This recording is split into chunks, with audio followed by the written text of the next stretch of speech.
Sì, sì. Bene. Sono le 9. Well, it's 9 sharp. We're starting with the recording. In attesa che parta la registrazione. We're waiting for the recording to start. Meanwhile, I'm going to entertain you a little bit.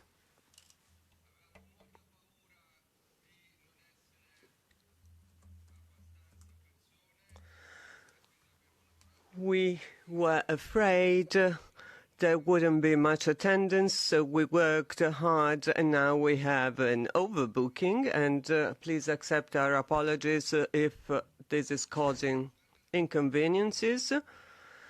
For English translation, you are on channel 2. Italian is 4. I wrote the number down, but I couldn't read it, actually. I couldn't read my own writing. So, English channel 2, Italian channel 4. While we warm up, we would like to thank our interpreters, Monica and Valentina, who will go through a tough day. Their work is not very easy, but we hope it's going to be interesting at least. We are waiting for people queuing to come in. We are ready. I'm being told that we are ready. Let me know if the recording is on.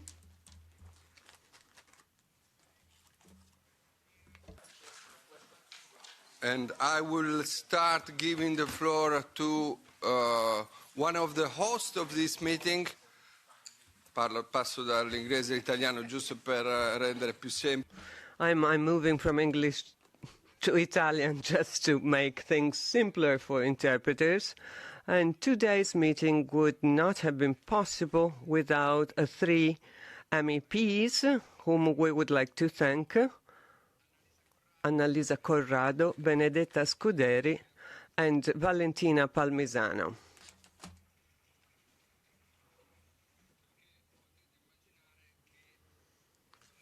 As you can imagine,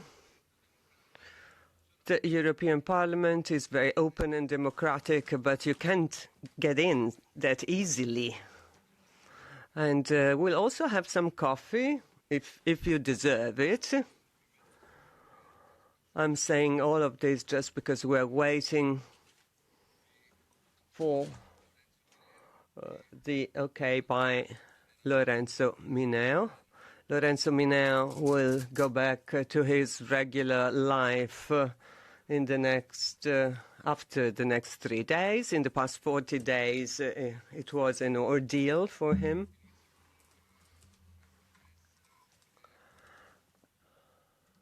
A preliminary remark, first of all.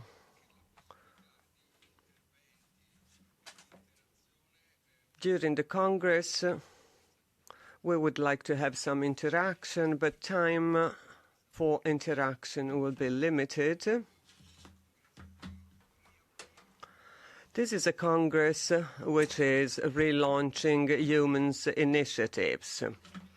For this reason, we have identified a number of speakers who are going to discuss a number of topics. So this Congress will not only be based on conversation among Eumans members and observers.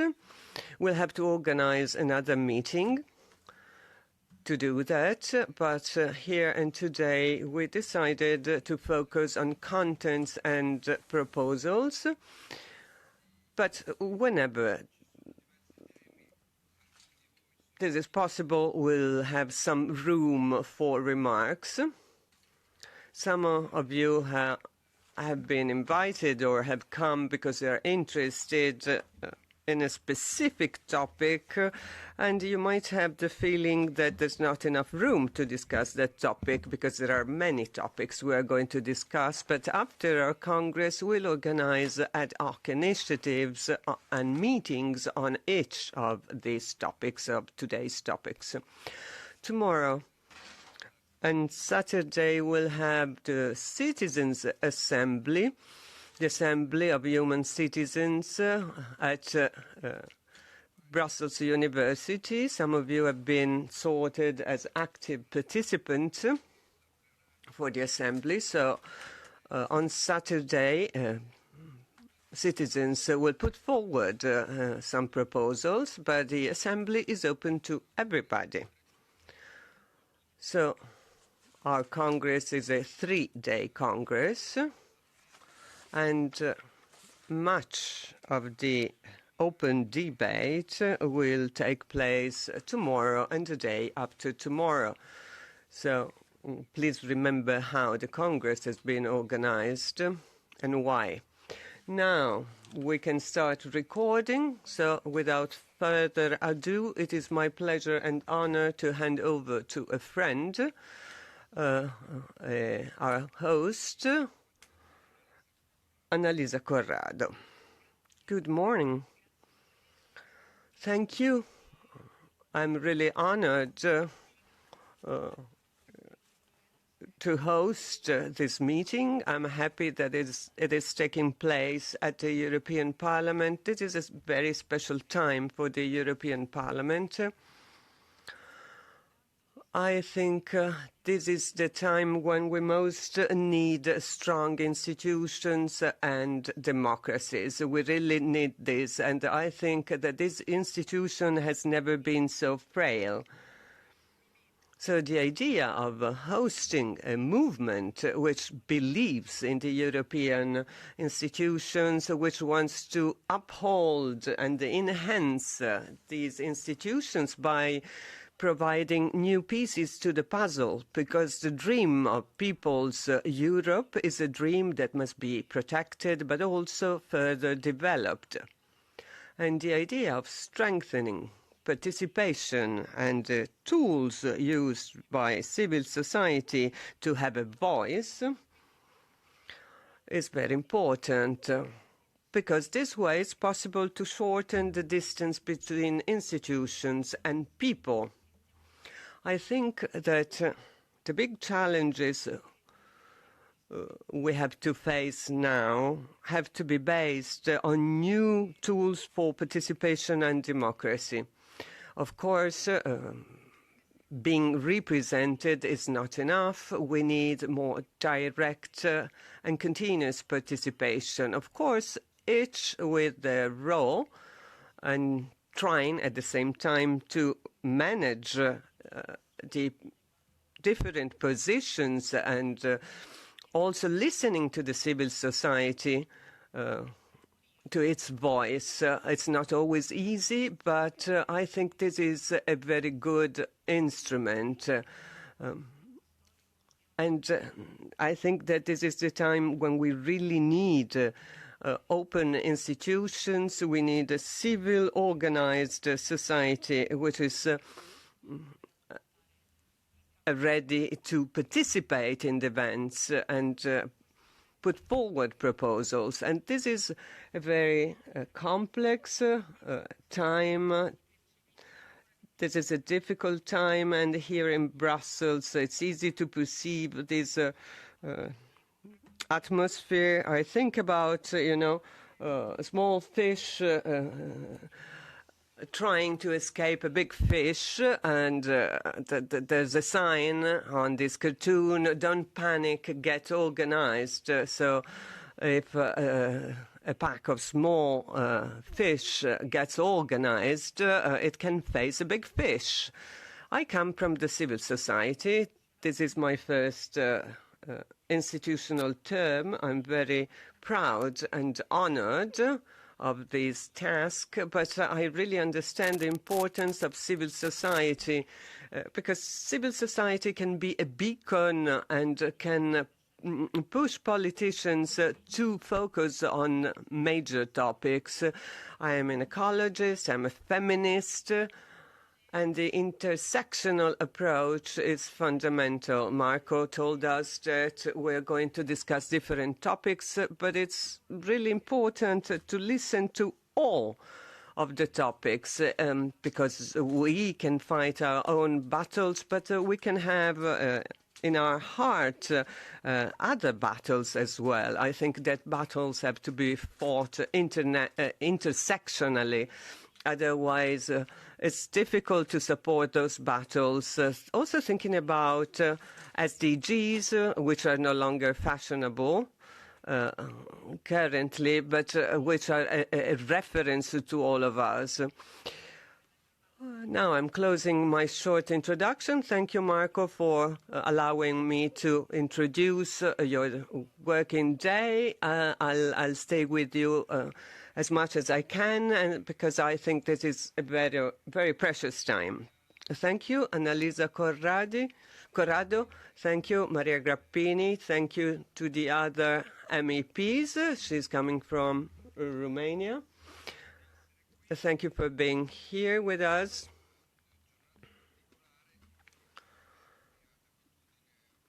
And this is a very special day, and I'm going to read my text. I generally don't, but I don't want to be too long here at the European Parliament. We've got to stick to the time allotted to us today. We're going to have a very dense day. Yesterday we were joking and we were saying that we'll cast a shadow on the European Council, but I mean, this meeting is going to be important, and the Council is going to be important to make decisions about Ukraine, the rearmament after the disengagement of Trump's United States. From this point of view, it is clear that many things are changing. Europe is going to strengthen its military engagement to support Ukraine, and is going to proceed to rearmament. And we'll see what is going to happen in the member states as well. These are some of the topics that we are also going to discuss. A few months ago, when we didn't know that the Council would be organized, but we are going to talk about the current emergency. We know that weapons are necessary to stop Putin, but weapons are not enough to build peace in the long run, because peace is based on democracy, rights and justice.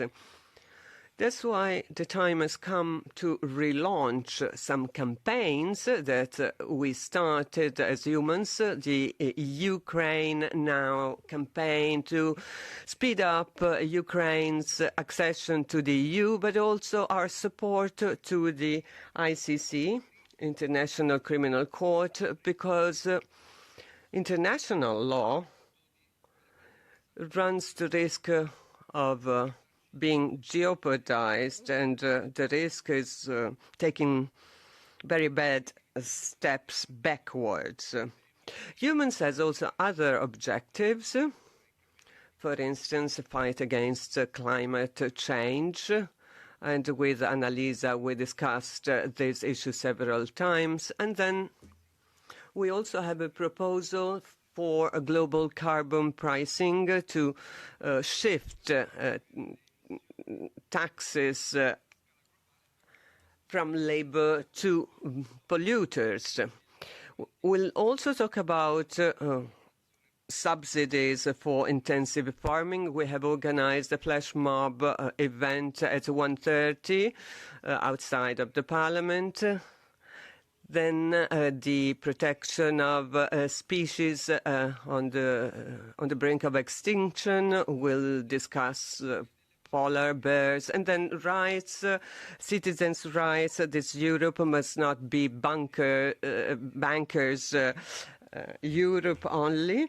We have to work on fundamental civil rights because these rights must be recognized in the Charter of the Fundamental Rights of the European Union, rights such as safe abortion and of life choice freedom, anti-prohibitionism on drugs, and the right to science, recognized by the United Nations as a fundamental human right.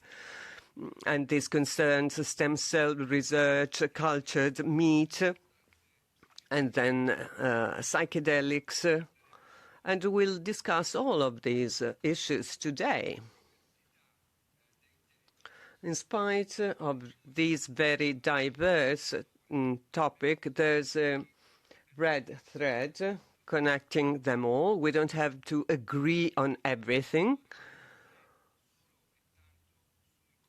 The red thread is not really related to specific contents, but to a general approach.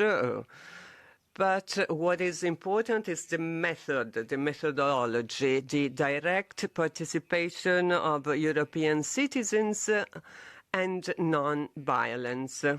This is our method, the method we have applied in Italy. If you're not familiar with the Italian situation, as Luca Coscioni Association, we have worked for major rights on medically assisted procreation and end-of-life rights, carrying out civil disobedience actions, risking prison, and collecting signatures to launch new proposals in Europe and in Italy. And at the beginning of our activity, Sibilla Barbieri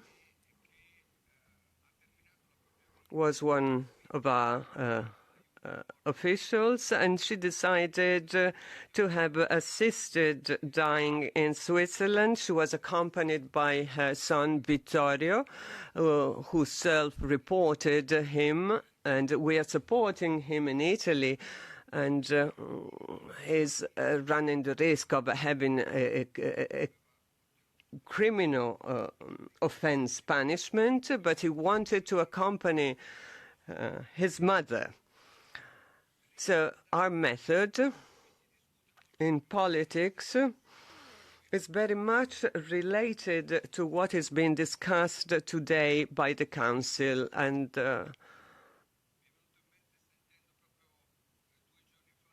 2 days ago, I was listening to an interview of a human rights activist in Ukraine, and he said it was so important to mobilize people. International politics is not simply based on armies, diplomacy, but on people who can be engaged and mobilized to reach shared objectives. And I think that the European Union will have to play a stronger role in our foreign and defense policies. And this will have to be based on citizens' engagement to strengthen democracy. Otherwise, the gap between the power of the European Union and its democratic legitimacy is going to become wider and wider. I mean, democracy cannot be postponed. You cannot work on emergencies and then let citizens speak. The two things must go together. Of course, in the short run, we cannot wait for Europe's reform, but we cannot wait for the beginning of this reform to start if, in the long run, we want to have sound and practical results. That's why it's so important to activate participatory tools, they do exist, but sometimes they're considered as irrelevant. Just to make an example, European citizenship initiatives. We'll discuss this in the afternoon. Eumans wants to support ECIs as part of its method. We supported one of such initiatives, and we made our contribution to it in Italy. The My Voice, My Choice initiative, which has collected more than 1 million signatures. Then the initiative Psychedelic Care on psychedelically assisted treatment, and stop cruelty and stop slaughter on intensive farming and cultured meat.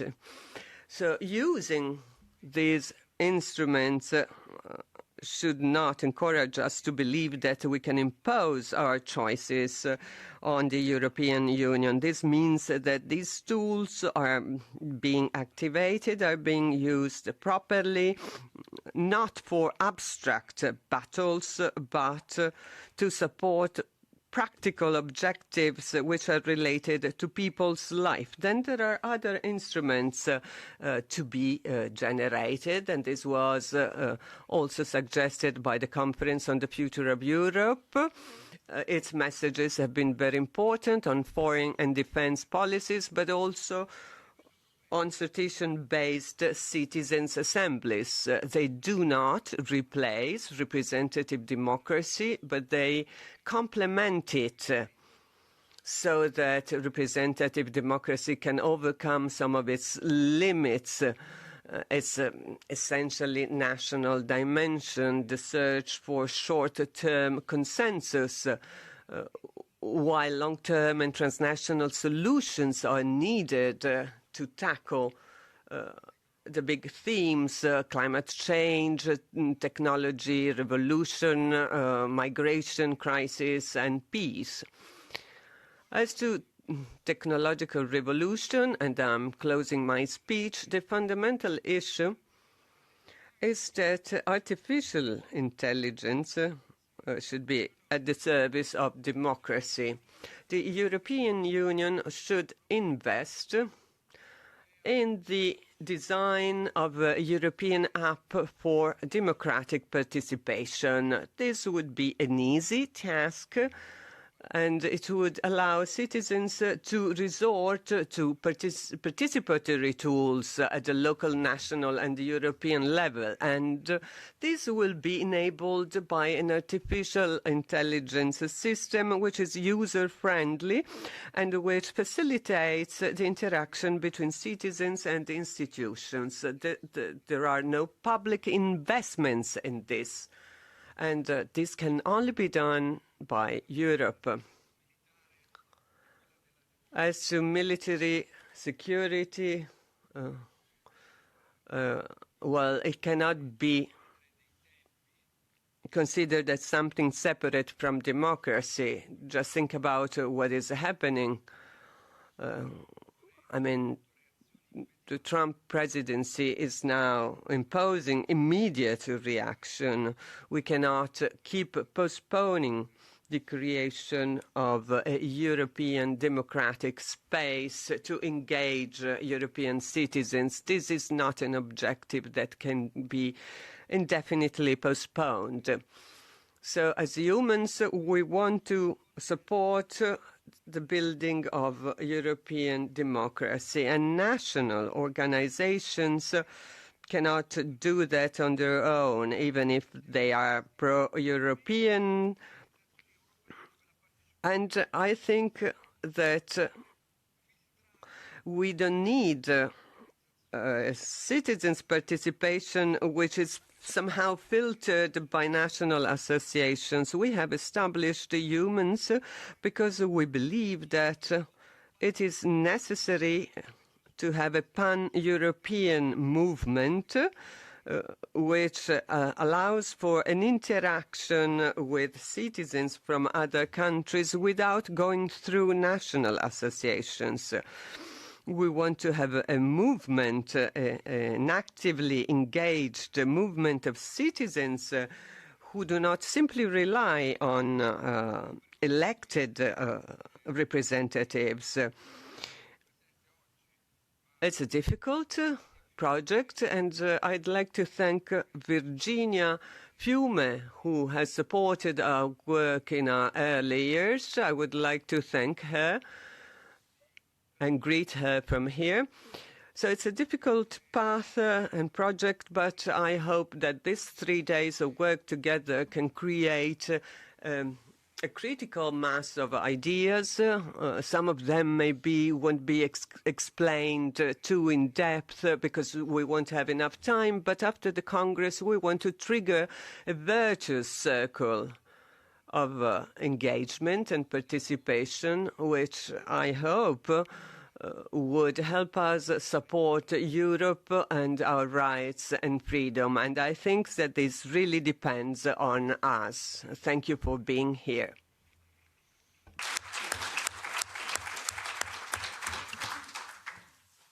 Vai Lorenzo. Lorenzo Mineo. Grazie. And the floor to Lorenzo Mineo. Intermediation also with the English audience. I was asked to introduce the section on democracy, and speaking about democracy, the first thing coming to my mind was something I read when I was a student in political science, and when I wasn't even born, and many people in this room were not born, back in 1989, at the time of the fall of the Berlin Wall, some of the political scientists, Francis Fukuyama and many other great minds, were speaking about the end of history, because at that time the Occident had won the Cold War, the stars were aligned for a victory of democracy and rule of law. Well, now, wouldn't you say that things are a little bit different? So history hasn't finished at all, and with all the stuff happening in Ukraine in particular, and with this political change of the orientation also of the United States, everybody is talking about a wake-up call for Europe. But it's something that we already heard back of, let's say, 8 years ago, when Trump was elected for the first time. We heard about a wake-up call for Europe, and we didn't respond to that wake-up call.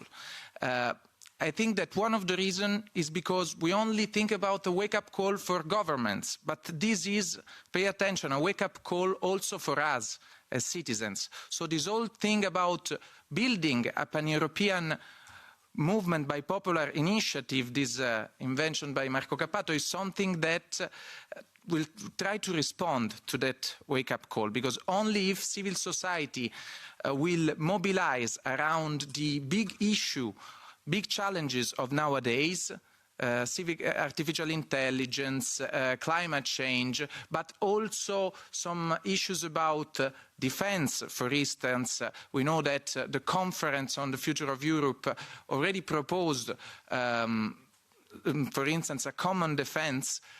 So even those issues that apparently are only a matter of government can also be addressed by citizens, and if there won't be a mobilization, we won't have political responses. That's why also we decided to have a section on particularly the International Criminal Court. That will be not only a section about technical issue and the functioning of the court, but about how we as citizens can mobilize to avoid that this international institution will be not effective nowadays. So now I will give the floor to other speakers, and I will thank Mr. Sandro Gozzi and other MEPs that I see here, Ms. Grappini and Mr. Benifei, that will also come. Because together with them we will go more into details also about big democratic challenges that we will address during our congresses. Also Pier Virgilio D'Astoli, president of the European Movement in Italy, will speak. So I will now give the floor first to Mr. Gozzi, and in this section we will address the big issue of democracy in Europe, how to still fight for democracy in Europe, and also the idea of civic artificial intelligence that will be in particular addressed later on by Mr. Brando Benifei. Mr. Sandro Gozzi, the floor is yours. Thank you. Thank you. Yeah, exactly. I think. Thank you very much. Can you hear? Yes. Okay. Thank you. Thank you very much. I'm very glad to be here. I'm very glad to meet again my friend Marco Cappato, who is doing always an excellent job, not only on democratic participation, but also on other very important life for us as human. And I think you all know also the battle that is doing in Italy for a human end of life. So I mean, really, I got many political and personal reasons to be very glad to be here with you, to be here in our house, because here we are in the house of all the European citizens. Certainly, it is an house that needs a new form of participation, needs a lot of help from outside, not only for institutional reasons, but also for historical and political reasons. Democracy in Europe cannot be considered only what we do here inside this building and inside the Strasbourg building. And after all, this is why you are here, mainly. This is the main reason why you are here. You don't want to substitute direct democracy. You don't want to substitute representative democracy with direct democracy. You want to nurture. You want to strengthen. You want to complement a representative democracy with direct democracy. And we are, I mean, at least me, and not only because I'm here today, but for the thing that we have done, especially since the last term, I agree with you. And we have done already important experiences on which we can build upon to go toward the direction of a better citizens' Europe and of a stronger direct democracy. I mean, we have looked at a lot. I mean, at least my party, the list for which I'm elected in Emmanuel Macron and François Bayrou list in France, being Italian. And we have looked, first of all, at the Irish experience to push at national level new form of direct participation. The convention that we have done in France on climate change, the convention that we have done on end of life, are certainly a very important attempt, example of what could be done Europe-wide to favor citizen participation. And it is on the basis of these experiences that we have invented and proposed the Conference of the Future of Union. The Conference of the Future of Union was one of our priorities in our electoral program, which we presented to all the Europeans, not only to the French voters, to all the Europeans, the 2nd of March 2019. And the Conference of Europe had one main default and weakness, that we didn't manage to persuade the press, the media, and then, after all, the head of state and government, the European Council, to take seriously the serious work that the citizens were doing. And this is already something on which I want to focus on. On one hand, it's absolutely important to launch a new initiative. We selected randomly more than 1,000 of citizens. There were citizens who met several times in different European capitals to talk about the future of Europe. Then there were dialogue between the representative of the citizens, I mean, the member of the parliament, the European Parliament, the member of the national parliament, the member of the national government. We adopted 49 recommendations, which, if they had already been implemented, they would already provide most, I want to say most, I'm not exaggerating, most of the answer to the current security crisis, most of the answer to the current security crisis. But it was very difficult to persuade the media to come and to tell story and say, listen, there is a young bank employee from Estonia. He hasn't got a PhD on European law. He doesn't belong to a European political party. He's moving around Europe to talk about the future of Europe. Why don't you ask him why he's here? Why did he accept? What do you expect from Europe? Why don't you build up story? Because the issue is that when we do this kind of initiative, and in this experimental phase, because beyond what we did in France and what happened in Ireland, we are still in an experimental phase. It is important also that those outside knows what is happening. And if we had managed, this is the important point from my perspective, if we had managed to put the media pressure, it would have been very difficult for the Council to ignore our recommendations. But you see, we were put again in a vicious circle where the media don't talk about that. Then the citizens say, what are you doing? We don't know anything of what is happening in Europe. And this is the perfect situation for the diplomat, for the Council, and for the government to ignore what citizens want. So, my second message after thanking you is we have to really fight also to break the invisible wall and to let the public opinion know what is happening, what you are doing. And this is also one of the reasons to which I want to bring my little contribution. I publish on the social network what was happening. Each of us can do something. Of course, each of us can do nothing, but unite, we can do much more. The last point I wanted to tell you that, of course, your fight is not over, our fight is not over. We have proposed as Renew, and it was in our program in the European election, and we push. I also presented a pilot project, a way of financing this initiative in a European jargon, which has been rejected so far, but we will continue. We would like to organize Agora, Citizens Agora. You know that not in this building, but in this institution in Strasbourg, every September, we organize the State of the Union debate. The State of the Union debate is an important moment of political debate, of democracy, where the President of the Commission tell to the European Parliament, and therefore to you, to the citizens, what she intends to do in the following year, the strategic, political, legislative program. And this is prepared in a way which is, in my view, not satisfactory.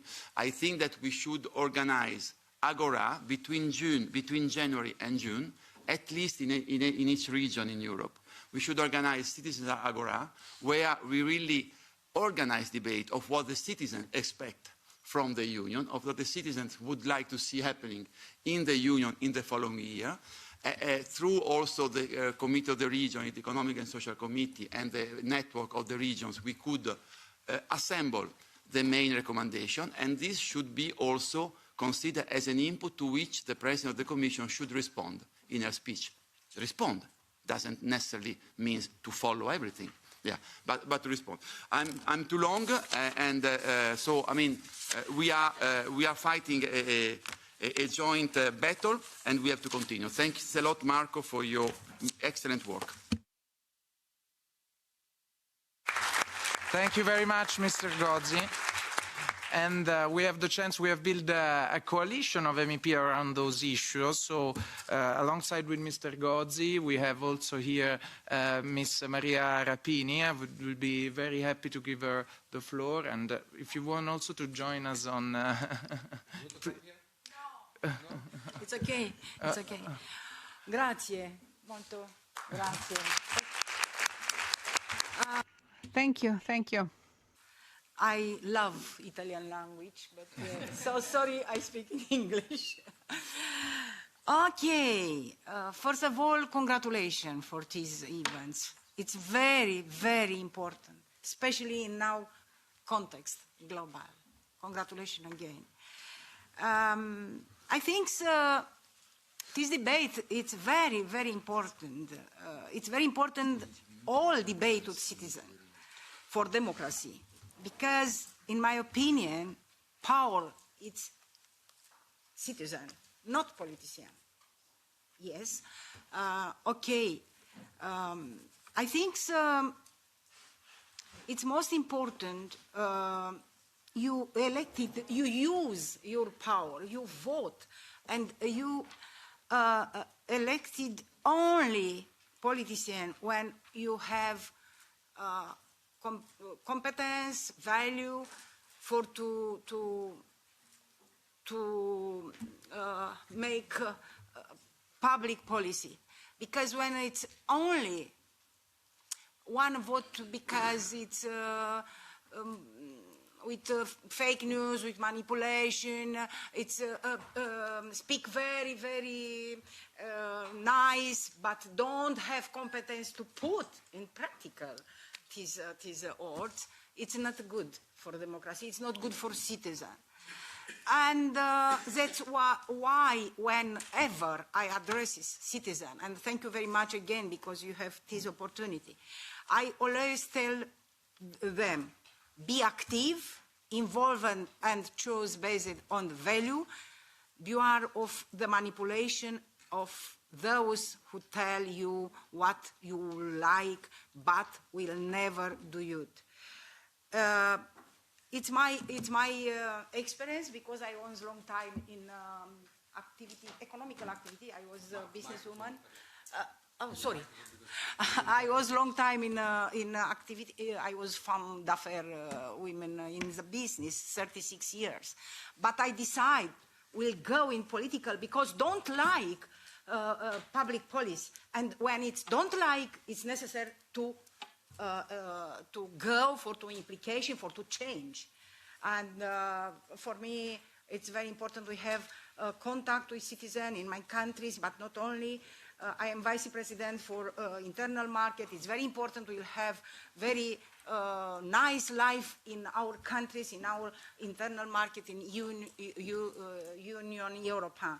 And I think it's not possible only with politicians. It's necessary we'll have contact with you, and we take your problems. And after you know exactly what problems it's in each country, in social problems, economical problems, medical health problems, we have obligation to put in the practical new measure for to change life of the peoples.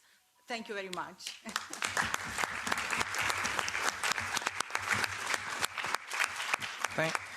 Thank you very much, Ms. Grappini. We are very happy that at the very last minutes you accepted to be with us today, and I hope this is the beginning of collaboration together. Thank you very much. And I will now give the floor to Pier Virgilio D'Astoli, President of the European Movement in Italy. Grazie. Grazie di questo invito. Well, thank you for inviting me. I am a member of the Eumans family, and I think many of you already know me, and I'd like to focus on three things. As Marco Cappato said, today, not far from here, there will be the European Summit, and the chiefs of states and prime ministers will meet and discuss the defense issues. It's an informal meeting, and they won't reach any conclusion. And they won't be reaching a conclusion also because we know that they don't agree on the approaches to be adopted, and they are already talking about future meetings on March the 20th. And I'd like to say something about defense and democracy. As Annalisa Corrado, Mrs. Grappini, and Sandro Gozzi will know very well, in the long letter that Ursula von der Leyen sent to the heads of state and government, and that was issued to the press too.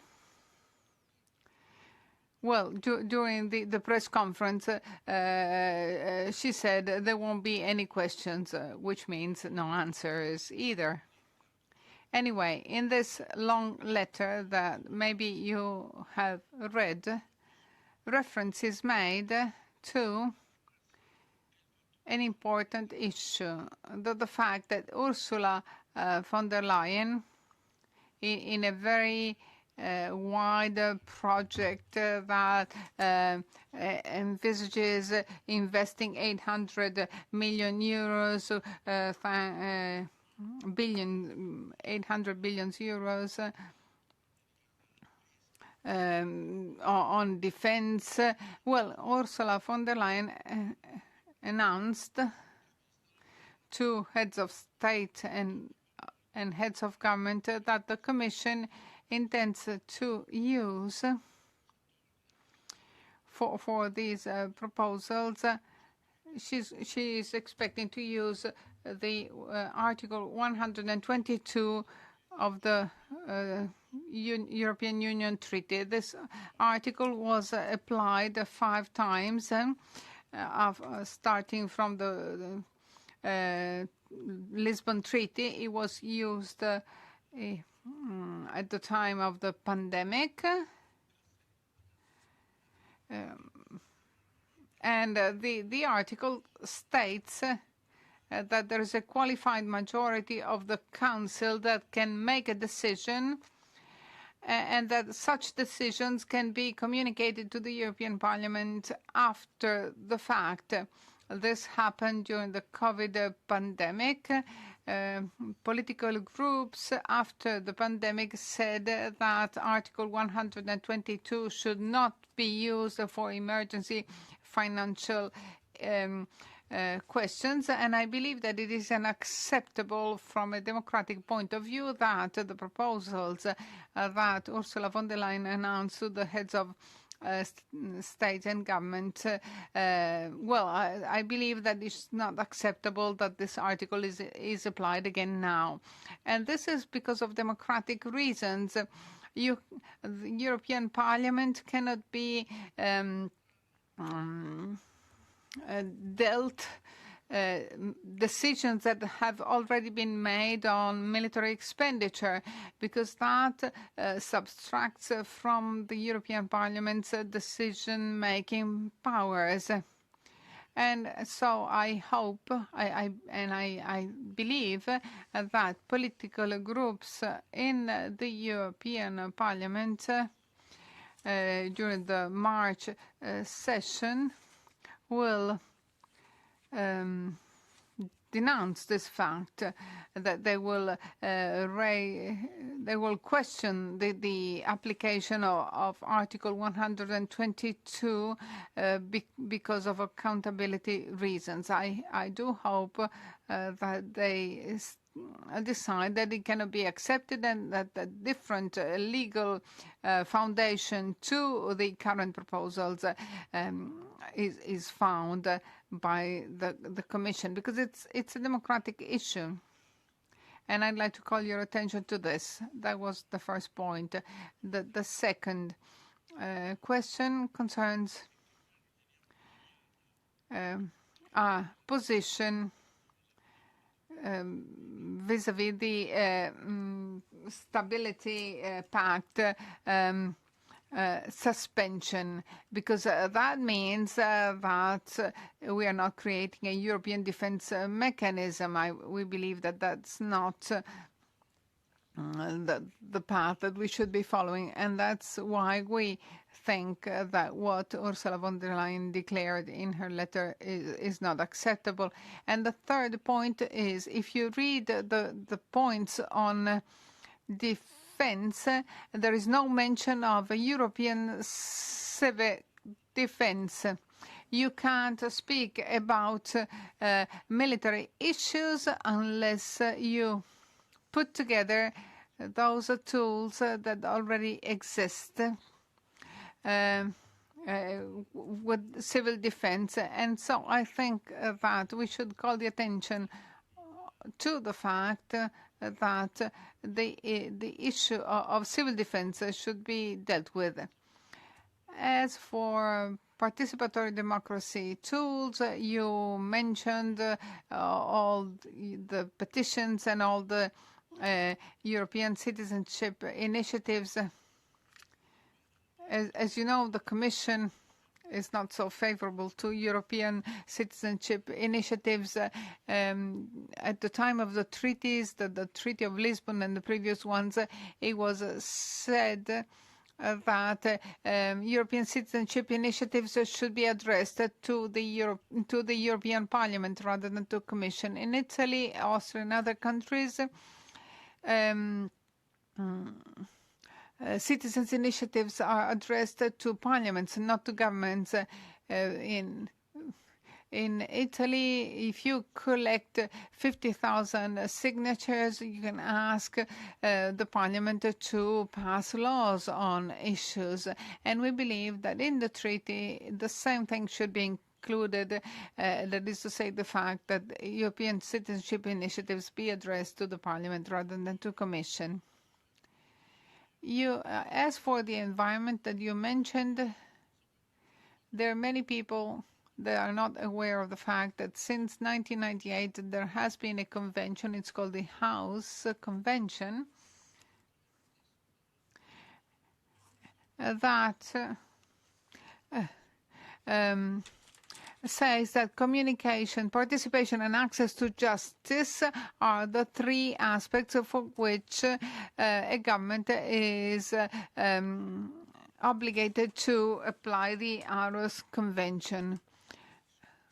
Unfortunately, the convention is not implemented, and the European Court of Justice actually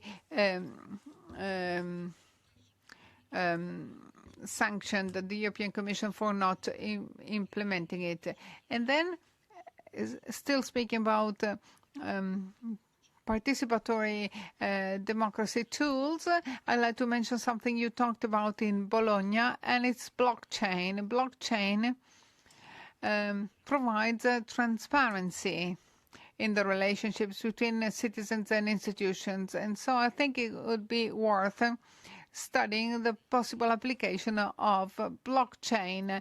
There is an observatory on blockchain, and that and it's an issue that should be studied from the point of view of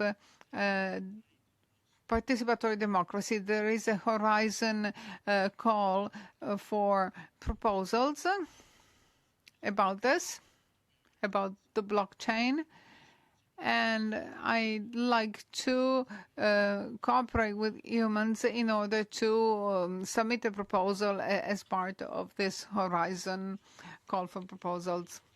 And that's all I had to say. Thank you.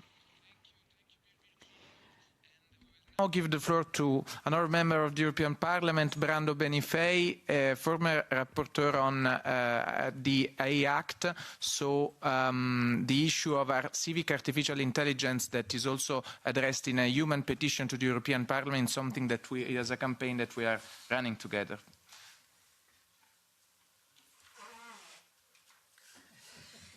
È nuovo, Brando non ha la secchezza. Perché sono accesi quelli. Spento. No, I'm the veteran. I know how it works. Thank you for the invitation to Eumans. I'm really happy to be able to address this meeting of today. I think it's very important that we discuss how we can build more engagement, more civic engagement, also using new technologies. That's why I supported immediately the idea of researching where we are with the use of AI in civic engagement and political participation. I asked, as a member of the scientific panel of the European Parliament, the STOA, to have a study on this and to present that, because we need to take stock of what has been done, because we already have applications that are using AI and other innovative technologies to build participatory platforms, to build new dimensions of citizenship. But these are fragmented projects.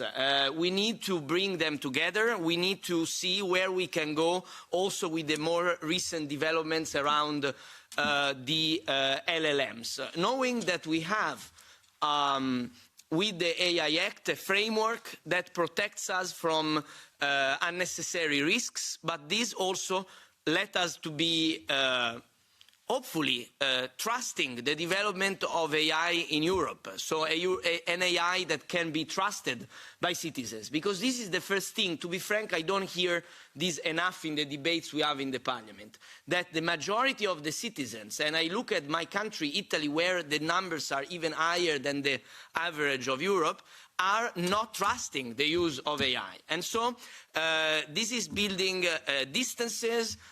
This is building unnecessary fears, because we should not fear technology, but learn about it, how to use it in a conscious and effective way. This creates more divides, because those that have the means to use AI effectively will be more efficient and productive in all their aspects of their life. And instead, those that are fearing AI will probably be excluded from the processes that are ongoing. So we need to build a human-centric AI. This is the objective of the AI Act, but also use these instruments for a civic engagement through the idea that we discussed with humans that could be the further development, that we have a civic AI that brings a public interest into having a platform for AI usage, for participation and citizens' empowerment. I think that starting with this study with the STOA that we are now preparing, we can work in this direction with humans and with many organizations that are also present here that can work on strengthening our democracy in Europe. I think we need that today. Our democracy is under threats, also for our own errors. I think that I arrived when Pier Vigilio was speaking. He explained what we should do to reach a further unity and sovereignty of Europe, which is particularly needed today. And I know that also your organization is especially dedicated to strengthening the European unity. And I think that we really need this today, and we need to build that through concrete battles, like the one we just discussed for a civic and pro-citizen usage of AI, but also with all the other battles that we can build together, involving citizens with the European Citizens Initiative and with the involvement of the parliamentarians. We have some here, but I'm sure that many others are willing to engage and support your efforts. So thank you for the invitation, and let's continue working together for all these objectives. Thank you very much. Thank you. Thank you, Mr. Benifei. And we will go on in this session on democracy with someone that is already working from several years in the field of participatory democracy, Daniela Vancit, Project Manager of Democracy International. Yes, hello everyone. Good morning, and thank you to Eumans for the invitation and for the introduction, and apologies for being late because of the train. This is, in fact, not my first Eumans Congress. I joined the Congress in Warsaw in 2022, and I remember at that time the Friends of Eumans had to change the program almost overnight, because that was right at the start of the full-scale invasion of Russia in Ukraine, and that was also right around the start of the conference on the future of Europe, right in the middle of it. And sometimes I wonder, when we talk about these future of Europe conversations, when we have this, I wonder how that conversation would look like if it would be held today.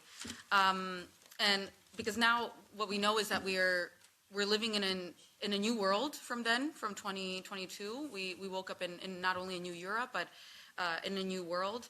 And I wish I could say that I feel more confident since that Congress in Warsaw, about the state of our democracy today, about where we're headed with the direction of democracy since then. And maybe I just want to take one minute to kind of set the scene for maybe how the next few days will look like, because I'll be joining you over the next few days to tell you a little bit also about myself, because I've been working in this democracy space for almost a decade now, and at least me personally, I've been shaped by 3 democracies in my lifetime. One is the United States, where I grew up, and we know that democracy in the U.S. is being tested right now like never before in its short lifetime, and clearly this is going to have serious consequences on us here, which we're already experiencing that right now. And I've also been shaped by the democratic journey of Serbia, where I was born, where my family's from, and where you probably know the fight for democratic principles is an uphill battle at this very moment. It's also a very inspiring story if you've been following, because it's created the largest student-led protest in the region in history, and we really might start to see the fall of the Vučić regime after over a decade of democratic backsliding in Serbia. And then lastly, I've lived in Germany with Democracy International the last 8 years, where I've also worked closely with Eumans, and I've been shaped by European democracy, which I'm convinced is the most innovative, ambitious democracy project and experiment that we have on Earth. And I think to fully understand and fully appreciate where European democracy is at this really unique point of time right now, we need to point out what those features are of European democracy that are really unlike anything else that we've seen in the world, what those democratic innovations are. And that's, of course, beyond the elections, beyond this very parliament, which are very unique to the nature of European democracy. But beyond that, I'm, especially my work, I'm interested in zooming in to what citizens can really tap into. And I know we talk about more of that in the next days. But especially what we want to look at is some of the instruments that we have at democratic level, at EU level. And that's after elections, which is clearly the most used democratic mechanism and instrument that we have at EU level. That's the European Citizens Initiative, the second most used democratic instrument that we have. And that's a participatory and almost near direct democracy instrument that has existed for over 13 years. That's also thanks to the effort of Democracy International, the founders who were advocating for the introduction of a European Citizens Initiative in the Lisbon Treaty. And since its start, more than 1,000 people have launched European Citizens Initiatives, and more than 20 million signatures have been collected. This is the second most used democratic instrument that we have. And sometimes it gets overlooked, unfortunately. I know we spend a lot of time these days to talk about it. We'll even hear from organizers of ECIs, and that's, I think, something we can really applaud, that we give the space to this instrument, because it is a highly used instrument relative to the instruments that we do have at citizens' disposal. And it's one of a kind. It's also the world's first and only tool of transnational democracy, and it has even inspired, now if we talk about global democracy, it has even inspired a campaign for a World Citizens Initiative pioneered by Democracy International and partners, that has been endorsed by hundreds of NGOs around the world and members of parliament from around the world, which is basically a European Citizens Initiative, but at UN level. And so this campaign is also ongoing, because we strongly believe that global governance is needed now more than ever, and what better way than Europe to shape that with this innovative and instrument that's really one of a kind. Secondly, I want to mention a second instrument that I know we will talk about quite a bit these days, and that's the European Citizens Panels, Citizens Assemblies, deliberation, which is of course nothing new in the world, but the European Citizens Panels at least are the first of its kind to be so regularly used and transnational. And this is a direct result of the conference on the future of Europe that a couple years ago brought me to the Eumans Conference in Warsaw that we were closely monitoring and observing. And I would say from the conference on the future of Europe, the implementation, the follow-up of that can be a whole conversation, but I think the most concrete, let's say the most visible outcome of the Conference on the Future of Europe is the European Citizens Panels. And that's something that we see still ongoing now. Right now, there's the next panel that is taking place on the budget. So also an interesting way to look at participatory budgeting and what European citizens will say how we need to use our budget. That's ongoing and underway right now, the 6th Citizens Panel. So we can talk a lot about the implementation of the panel and how that can be best implemented, and the process could be more fine-tuned. But I think the fact itself that it has been ongoing is really also honoring this legacy of this conference on the future of Europe, which was very unique on its own. I don't want to take up much more time because I know we're short on time, but I just want to set the scene there and say we need to continue this boldness. I think we're in a unique place being here in Europe at this point of time, but Europe has shown that it has been innovative, it has been participatory, it can do also more, but we're already starting from a place of strength when we're talking about European democracy, and it's leading the way for these type of innovations, especially on the transnational scene. So it's not just about having more democracy in this time that we're being tested in, this really tested time. It's really about a democracy that works. And we already have some of those tools, and now it's about putting them to good use. So I look forward to the next days of discussion, and thanks again for organizing this great conference.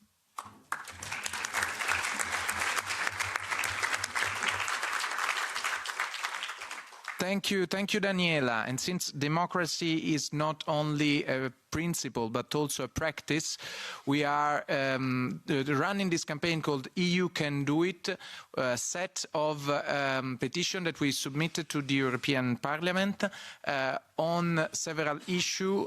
We will start by touching issue on civil rights, in particular euthanasia. And in this panel, I would like to call also Ms. Yves Schuit and Mr. Jean-Luc Romero. So I will start by giving the floor to Jean-Luc Romero, which is already active since many years in France on the issue of Okay, yes, I'm sorry. So we will go first with Yvette and then with Jean-Luc. Sorry, Yvette. My apologies for this Dutch directness. Good morning, everyone. Thank you all for being here today and for inviting me. My name is Yvette Schuit, which is very hard to pronounce for people from abroad. You are excused. So I work as a legal counsel for... I had some sheets prepared. Can you? Oh, you're on it. Okay. I work as a legal counsel for the Dutch Rights to Die Society called NVVE. And today I want to talk to you about something that affects us all at our most vulnerable moments, which is our right to die with dignity. As I grew up in the Netherlands, where voluntary assisted dying has been common practice since the 80s, and where a law came into force in 2002, at the time, I was 6 years old. And when I grew older, I was quite surprised. Oh, thank you. I was quite surprised when I grew older to realize that in other European countries, people don't have access to voluntary assisted dying, or euthanasia, as we call it in the Netherlands. To me, this is a deeply personal issue that affects thousands of individuals as well who face unbearable suffering due to terminal illness and irreversible medical conditions. However, while some European citizens have access to a legalized option to choose a dignified end of their life, others are just denied this choice simply because of their country of residence. This inconsistency is not just unfair, it is a fundamental human rights issue that must be addressed at a European level. Which brings us all together here today.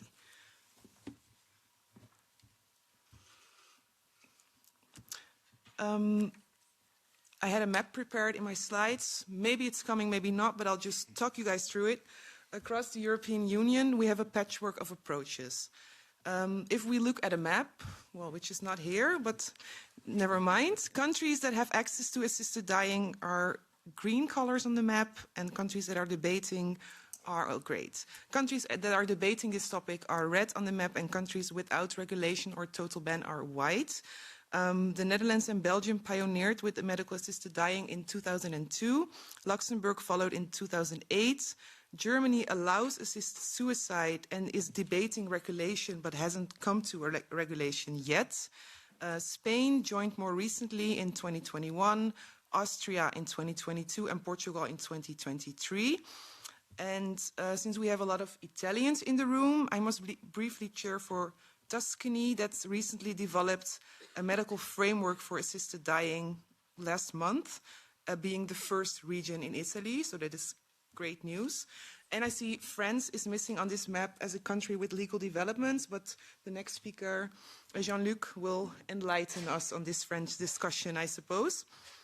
So as we can see, there are some countries with regulation. At the same time, many European nations have a total ban, forcing their citizens to either travel abroad for access to a dignified death they so need, or simply suffer without any option to relieve their suffering. Take Hungary, for example, where there is even an extraterritorial ban on voluntary assisted dying, which prohibits citizens to travel abroad for help. This makes me wonder, what about the right of freedom of movement for European citizens that is protected by Article 45 of the European Functioning Treaty? Why does this matter? Well, this legal patchwork that we have in Europe creates inequality, placing financial, logistical, and emotional burdens on those who are already enduring immense hardship at the end of their lives. Imagine having to travel to another country to die there. While at the same time, data from the Netherlands show that nearly 80% of people that choose for assisted dying prefer to die at their own home. So at the same time, it's not about politics. It is also about compassion, about autonomy at the end of life. Who should decide how much suffering is enough and when to pass away? Should it be the government or should it be the person experiencing the suffering? Critics always warn about slippery slopes and abuse, but I suggested we look at the evidence. The Netherlands has over 20 years of experience with very strict safeguards and review procedures, and we haven't seen abuse, but we have seen careful, compassionate implementation. So my point of view is that strong legal safeguards ensure the fair targeting. Well, I wrote this wrong. We need strong legal safeguards around this topic. From a human rights perspective, next slide, please. This issue connects directly to Article 7 of the European Charter of Fundamental Rights and Article 8 of the European Convention of Human Rights, which regulate the respect for private life. The European Court of Human Rights has formed case law on this matter and repeatedly stated that, as seen on this slide, an individual's right to decide by what mean and what point their life will end, provided this person is capable of freely reaching this decision and acting in consequence of the decision, is one of the aspects of the right to respect for private life. In 2024, the European Court of Human Rights decided in the case brought to the court by Daniel Karsai. Running up to this case, he wrote a blog post with, in my opinion, his beautiful title called "The Right to Die Like Trees, Standing." Daniel was a Hungarian human rights lawyer. He worked many years at the European Court of Human Rights, and he was diagnosed with ALS disease. This disease causes inability to move your body, which means he is not capable of conducting his own suicide when the moment would be there. Therefore, he needed someone to help him, to assist him in his dying. However, this would be a criminal charge under Hungarian law, even if this help would be provided abroad. Next slide, please. This one. So to summarize his case very briefly without doing it justice because of limited time, one of the questions here was whether a fair balance has been struck between the right to private life protected under Article 8, and the right to life protected by Article 2 of the Convention. When it comes to assisted dying, shortly, member states have a very wide so-called margin of appreciation to determine whether or not this balance is fair. This is because there is no consensus among member states on this matter. The court ruled that the Hungarian legal framework, which basically blocks Daniel Karzai's access to a dignified end of his life, does not qualify as a violation to his rights to private life. So unfortunately, the court did not grant Daniel an assisted dying. Let me ask you all, would we consider this outcome fair to him? Although this outcome is very disappointing, especially for Mr. Karzai, there are a few reasons for optimism in this case. One of which is the brilliant dissenting opinion by Italian judge Gilberto Felici, who noted the following on human dignity. It is really worth remembering the words of John Stuart Mill, which still resonate with extraordinary relevance today. And then he quotes John Stuart Mill, "Over himself, over his own body and mind, the individual is sovereign." Finally, and in consequence, Gilberto Felici continues, it should be remembered that each person is the best judge of their own dignity. So, next slide, please. Let me conclude with something we can do as bringing us all together here today. Eumans has launched a petition to the European Parliament calling for recognition of voluntary assisted dying as a human right across the European Union. This brings this critical issue to the attention of the European Parliament, and I understood they have been receiving over 10,000 signatures from people all around Europe. The goal here is to establish minimum standards for access to voluntary assisted dying across all European member states, ideally with help from a medical professional. Together, we should create a European Union where no one has to suffer needlessly and where every individual has the right to choose how they leave this world with dignity, peace, and respect. Thank you for your attention. Grazie, mi permetto. Thank you very much. I'd like to take the floor to thank Daniel Karzai and honor his memory. One day, all of a sudden, we collected 2,300 signatures on this petition from Hungary. And we thought we were fantastic, but just for 1 second, because it was thanks to Daniel that this was possible. Daniel had activated his channels, and our motto is from the body to the body of politics, and this can be done in Europe, in Hungary, believing in the urgency of supporting this freedom. So I'd like to honor Daniel's memory. Thank you very much. And it's my pleasure to hand over to Jean-Luc Romero. Grazie. French accent. Thanks to invite me, dear Marco, dear Lorenzo, and all the team of Eumans. It's an honor to be with you, Marco. You have done very important things in Italy for our fight, and I think we owe a lot to you. So thank you very much for this fight. I'm Jean-Luc Romero Michel. I'm an activist for Right to Die in France, for LGBT issues, and for the fight against AIDS, and I'm deputy mayor of Paris. Before saying a few words about the situation of end of life in France, I would like to say a few words about the LGBT issue, because as you know, LGBT rights are human rights, and the situation for LGBT people is very difficult all over the world, but is very difficult in Europe. And as you know, the inclusion is one of the values of Europe. And in Hungary, for example, in Italy, it's very difficult now for people who are LGBT, and particularly for transgender people, and I think we have to fight, and I know, dear Marco, dear Lorenzo, that is an issue that you're going to work about, because they need us, particularly now, and you know that Viktor Orban has decided to ban the prides in his country, and I think we will be a lot of us to go in June in Hungary to support LGBT people.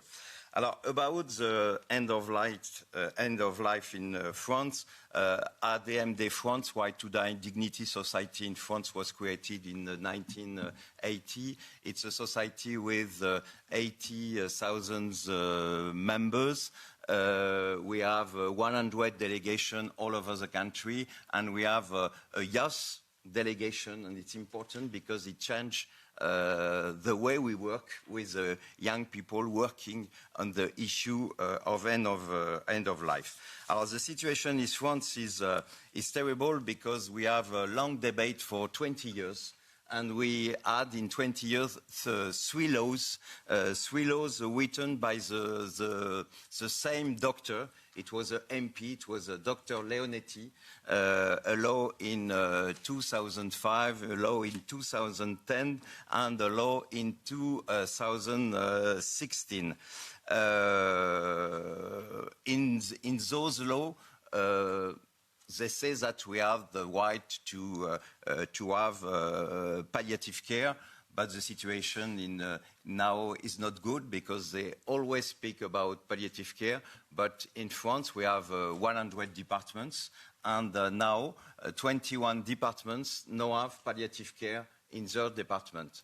So it's good to vote law, to speak a lot about this, but even when you are in favor of palliative care, you don't vote the money, the budget for this. What we had with those laws, we have the deep and continuous sedation. It's possible in France, but it's a doctor who decides. You can ask, if you are in the end of your life, to have this sedation, but only the doctor decides. So you imagine the situations, they are very different. If you are in an hospital or in another hospital, it's very different.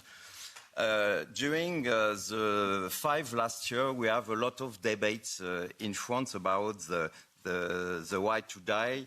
The public opinion in France is in favor of a law for euthanasia or assisted suicide. All the polls, the surveys are between 19 and 93%. It's very important. More than 60% of healthcare professionals, and I include doctors, physicians, are in favor of a law like this. Most ethical organizations, and we have something very interesting, and I know that it's interesting for you. 2 years ago, the French president decided to have a citizen convention. During a few months, French people has worked about end of life, and at the end of this work, they asked to the government to have a law to permit universal access to palliative care and to euthanasia and assisted suicide. It was very important because the media speak a lot about this convention, and it was interesting to see that people who didn't know the topic, they work on this. They have all ages. They come from everywhere from our country. They were doctors. They were students. They were workers. And at the end, the 80% of them ask for a law for euthanasia, even if in France we never use this word. because they don't like this word, but I think it's better to use the good words. But in France, it's difficult to use euthanasia and even assisted suicide.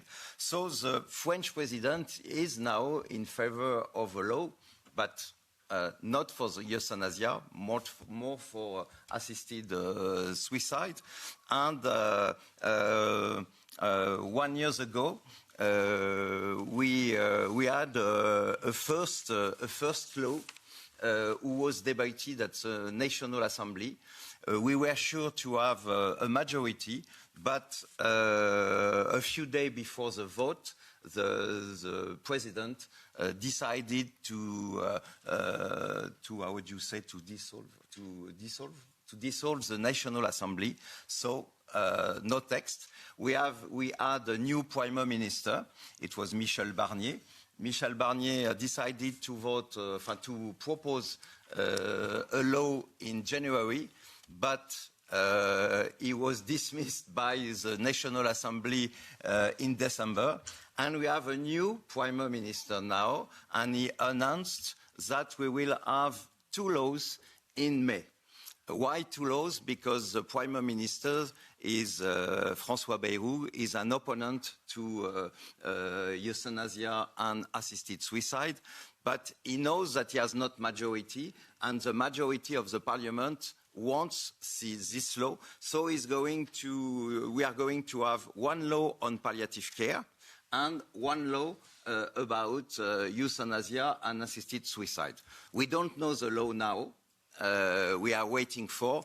We know that it will be certainly a law near 2 laws near what we had last year. Certainly assisted suicide in very strict conditions. But it will be important to have this vote. It may, because if this law will not be a law like in Netherlands, like in Belgium, we know that it's a first step to have this right to die in dignity. It's why we, with ADEM de France, we work a lot, because we know that the French are with us. We know that globally in Europe, in Western Europe, the majority of the countries are in favor, but we know that it's very difficult in other countries. I see my friends from Poland, Nina, and I know that in Poland, in Hungary, it's very difficult. It's why all the work you do in Europe is very important on this issue, because I think that even in the east of Europe, the population are more and more in favor of this right. And I think I told you before that LGBT rights are human rights. The right to die in dignity is human rights, and we have to fight together to have this right. So thanks for the work you do. Help us in France, and because I think it will be important if France is the country of the revolution as this law is. It will be important because our death belongs to us. Thank you. Thank you. Thank you, Mr. Romero. Now, maybe you're not prepared to that, but don't be shy, because we have a moment of open debate. So if there is any question. Marco. Direi 2 minuti.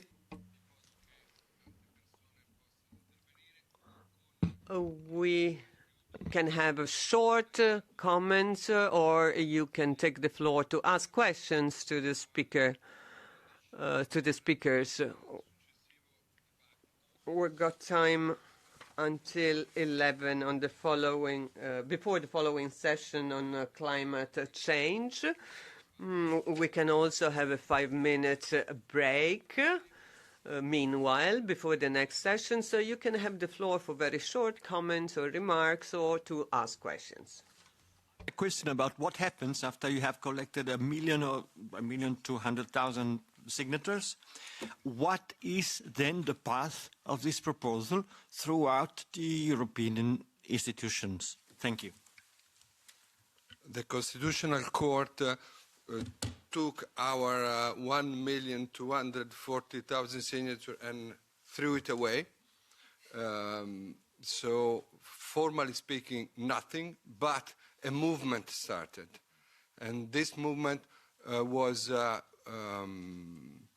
crucial in supporting the jurisdiction to make great improvements on end-of-life decisions in Italy. And the second question is? No, it was just one question.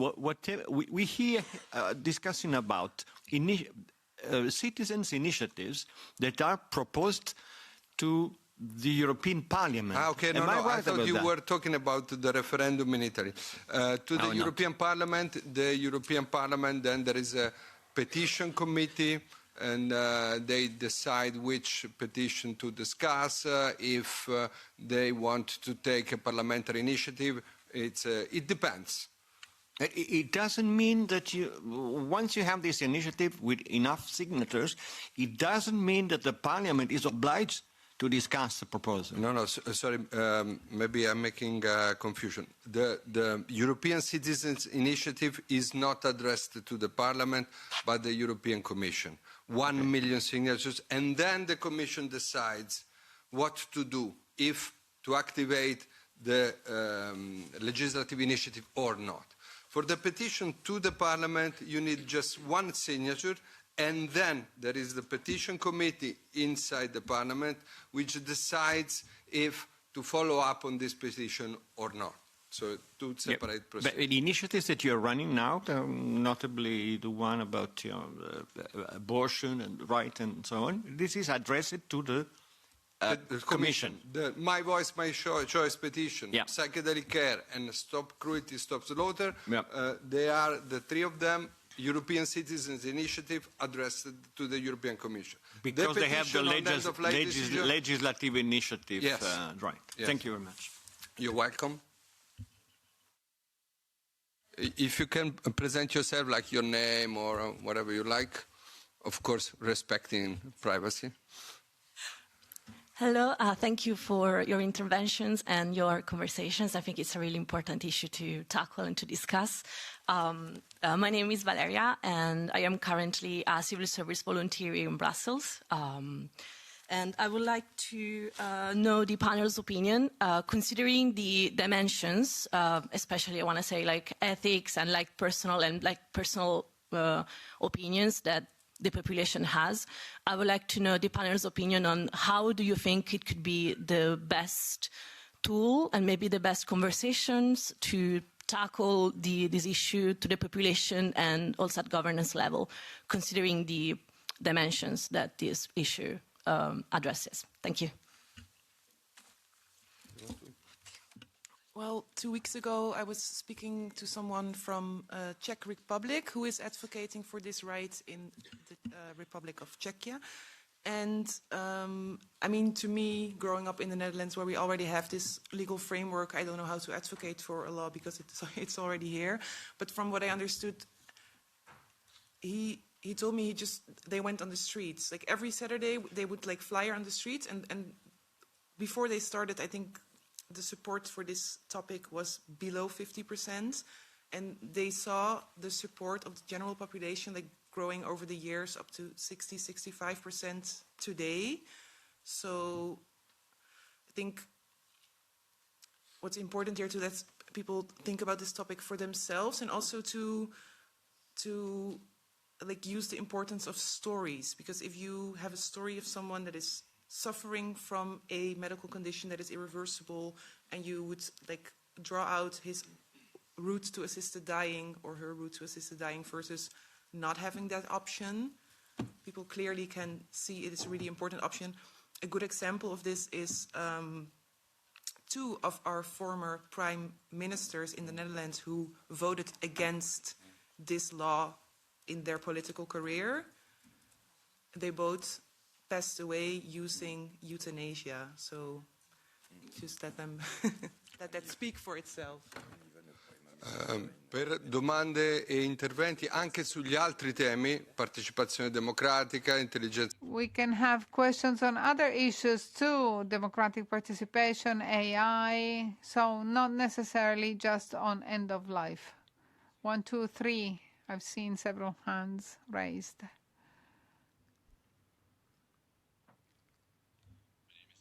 I'm here from the mental health movement. And so first of all, I want to state that I am in favor of euthanasia in all member states of the European Union. Everyone has a right to die in a dignified way. But I have a practical question concerning mental health. How does one implement in a law a system to check the mental health of the patient wanting to leave their body? Because people who are depressed make different decisions than people who are not. In Italy, for the very strict and narrow possibility that we have, you need to prove your full competency.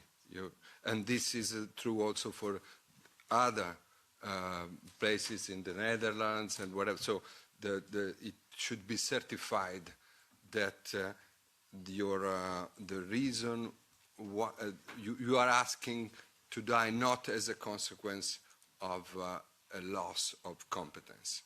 This has to be proved and certified and verified by a medical doctor. Sorry, you want to? Yeah, maybe to share experience from the Netherlands, since we are one of the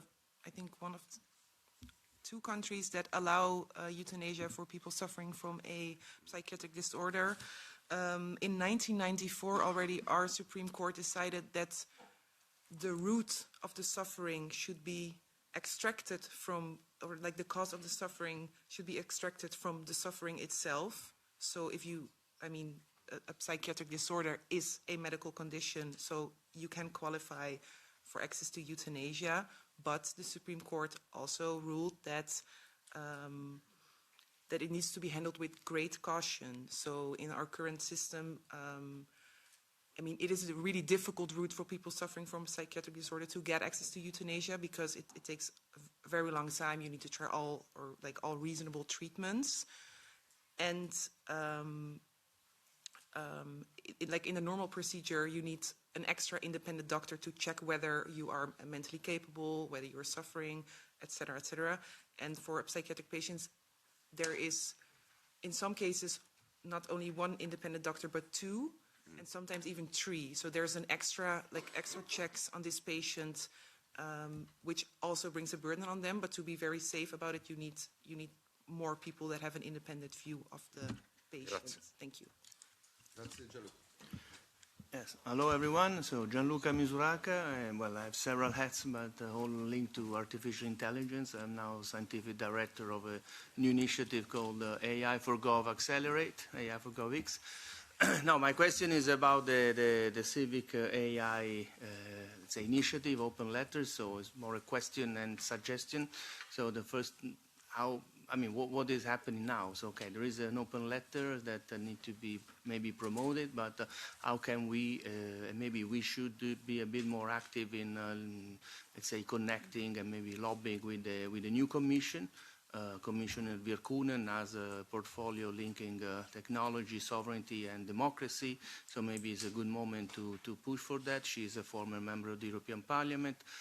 Maybe Brando left the room, but some of the member of the Parliament could be supportive of this initiative at the moment where Europe is becoming the only one, the only region in the world that is still advocating for a human-centric artificial intelligence. So how can we do this and maybe moving the movement and the activities in that direction? Connected to also what Pier Virgilio said before, there are other emerging technologies that probably need to be explored, not just artificial intelligence, also because we don't know exactly what kind of artificial intelligence we will have in a few months. So maybe we have to also link to the academic world and make sure that this is something that is also informed by evidence. It's simple, Gianluca, we need you. So how? We need your help for contacting the Commission. As you heard from Brando, there is already an initiative in the Parliament to try to bring together through a study all the different pieces on which the European Union is working in using technology to foster democracy, so to have a big picture of all the different initiatives going on, and maybe to try to see how they can be combined, and then ask for a meeting at the European Commission for lobbying on that direction. What we are doing is trying to build a network of scientists and academics, and I'm pleased to give the floor to Alessio Plebe on that. Sono Alessio Plebe, anch'io volevo... My name is Alessio Plebe, and I'd like to say something about AI. With the AI Act, the European community did something very good. They addressed fear of AI. Fear is justified, and some of the answers are sensible, but the opposite approach should be emphasized too. And AI is the greatest opportunity that technology offers in order to improve the well-being and welfare of mankind. And this is an approach that is underestimated, and I appreciate the fact that humans does look at AI with this approach. So a lot has been done in terms of regulating AI, but it should be released and freed in order to use it for democratic purposes, to make it easier for citizens to navigate their relations with public administrations and many other aspects of life where AI can be an extraordinary tool in the hands of citizens. And participatory democracy, because there was the man who asked about the instruments that are being used. So now there's a petition to the European Parliament, which of course is addressed then to the Petitions Committee and possibly the relevant committees. But it could be an idea, and I'm a little bit pitching this out there for the campaigners in the room, to also run a European Citizens Initiative on euthanasia. I know that there has been some legal advice about not going the European Citizens Initiative route, that the Commission would reject this from the outset because it is more of in the direction of healthcare, and healthcare is therefore a national competence, and the Commission cannot deal with this. But I would still explore this, because My Voice, My Choice, which essentially deals with abortion, and abortion also healthcare being national competence, got registered and got to 1 million signatures because they found a loophole. And I think that they're also maybe here in the room, but we'll hear from them, is that they're actually calling for a funding scheme, for a funding program for women who need to travel from countries where they don't receive the abortion care to travel to other countries to receive it. So that's a little bit the loophole that they explored. So I would say for those campaigners in the room who are looking to bridge this euthanasia ECI, because the ECI is dealt with directly, the Commission will deal with it, and they have to take a position on it. That's the difference with the petition, is that the Parliament just debates, but the Commission will have to take a position if you get 1 million signatures. And so I a little bit pitching this idea out there for those to explore that topic. Thank you very much, Daniela. We are studying this, and if the main proposal to like for abortion, as it was done by the French Parliament, to put it in the Constitution, to put it in the European Charter of Fundamental Rights, abortion and also assisted dying, but this would not be doable through a European Citizens Initiative. What maybe can be done, another proposal in the petition is a European living will. Everybody of us remember that during the COVID we had a green pass recognized in different states. So for those countries, at least for those countries who have a national legislation on living will, there could be mutual recognition of living will done in a different country. And this is something that we are trying to study, even because the goal would be less mobilizing than the full euthanasia legalization. So we're a little bit thinking about and discussing this issue. Please.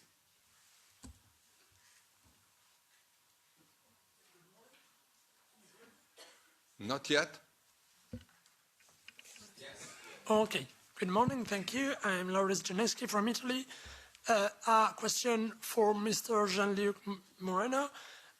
You mentioned the LGBTQ rights, human rights, and this is not one of the main topics of this Congress. The topics are many, so, okay? But what could we practically do as a European initiative or something else to implement LGBT rights across Europe in order to have an harmonized legislation even on this topic? Thank you.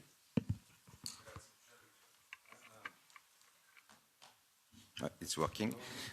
First of all, I think we need to be organized to support the LGBT organizations in all Europe, because you know that in a few countries very, very difficult for them, particularly in Hungary, in Romania, less in Poland, but it's women's difficult, but we have to be with them. And the main problem now is for transgender people. We say that for abortion, the body of the woman belongs to them. For the death, we say our body belongs to us. It's the same for the transgenders. And I think we have to work about this, because it's a fundamental right. If you are not in a good body, if you want to change, it must be a right in Europe. And I think the first thing we have to do is to work for them, because the situation for transgender is the most difficult now in Europe. And in the world, you know that the first measure that Donald Trump has taken in US is to change the passport of transgender people. And now some transgender women receive passport with a male with a male name, and it's terrible, you can imagine. So I think we can work about this, because when we see it's the same for abortion, it's the same for euthanasia, it's our body, and we can do what we want with our body.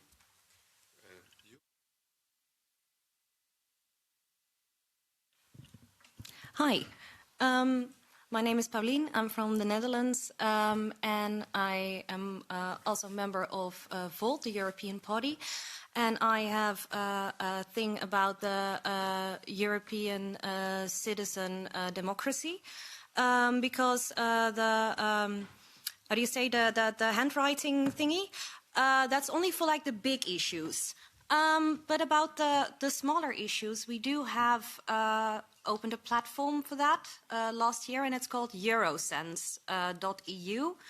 And it's basically for everything that you have in your life that you wish politicians knew about. It can be happy things, it can be sad things, it can be things that make you angry, but it's about things that happen locally to you and that make you feel some kind of way and you wish politicians knew.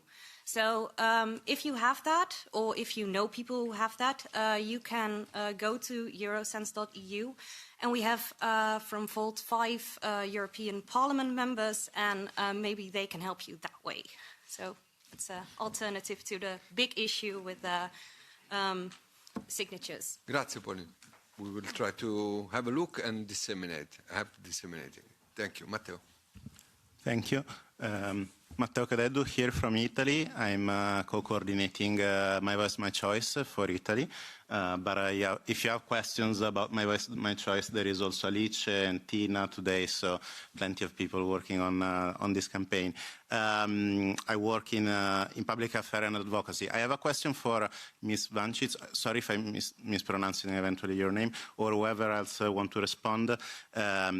Recently, I've been reading, receiving a newsletter from Democracy Next that they are being directly affected by the fact that the U.S. is the national U.S. endowment for democracy is cutting funds and grants, also related to European projects, and they fear that they cannot run some of the planned citizen assemblies in Europe as well.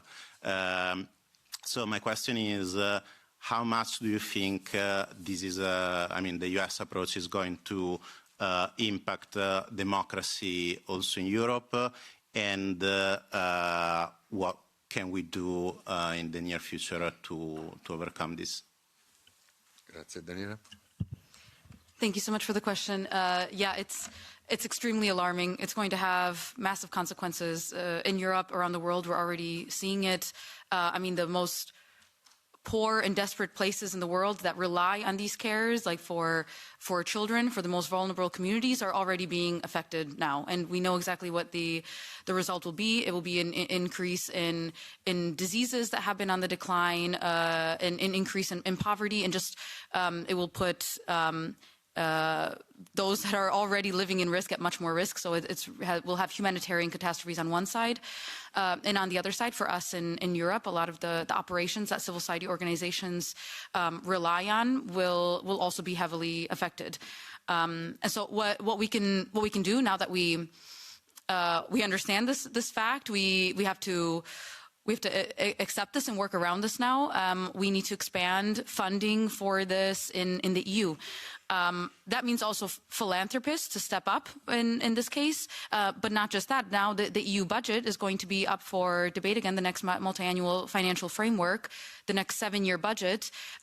It couldn't come at a better time, the debate about the budget, because now we need to really push, and that's a role of civil society organizations as well. That's going to be our role, to push that the MFF has a strong, huge democracy pot of money. That's what we're going to need to rely on that. So I think we won't be able to rely on these organizations, these funders from abroad, from the U.S. that have done great work, but that have been their own funding has been cut, and I think that's very telling of the direction that this Trump administration will go. In the meantime, we can do something in Europe too. We are 500 million people.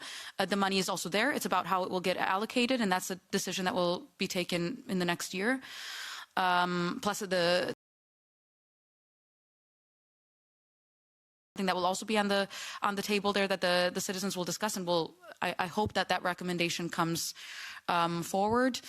And yeah, we just need to continue to stay vigilant and also understand, maybe to leave it on a positive note, that this is a administration that is hopefully temporary. In 2 years, there are midterms, which can change the game in the U.S. legislative sense, and can help put a little bit of a halt to these crazy measures that this administration is doing. And so I think that there is a little bit of a light on the horizon if we think long pictures. I know it's hard to think like in 2 years' time, in 4 years' time now, that there could be a change of administration, and a lot of damage will be done by then.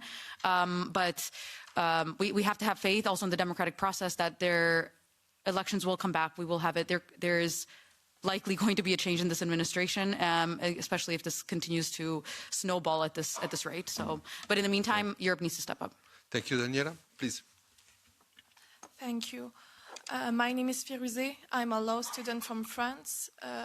So you mentioned the use of COVID pass, right? And one topic that is closely related to that was the protection of personal data, which was not insured enough.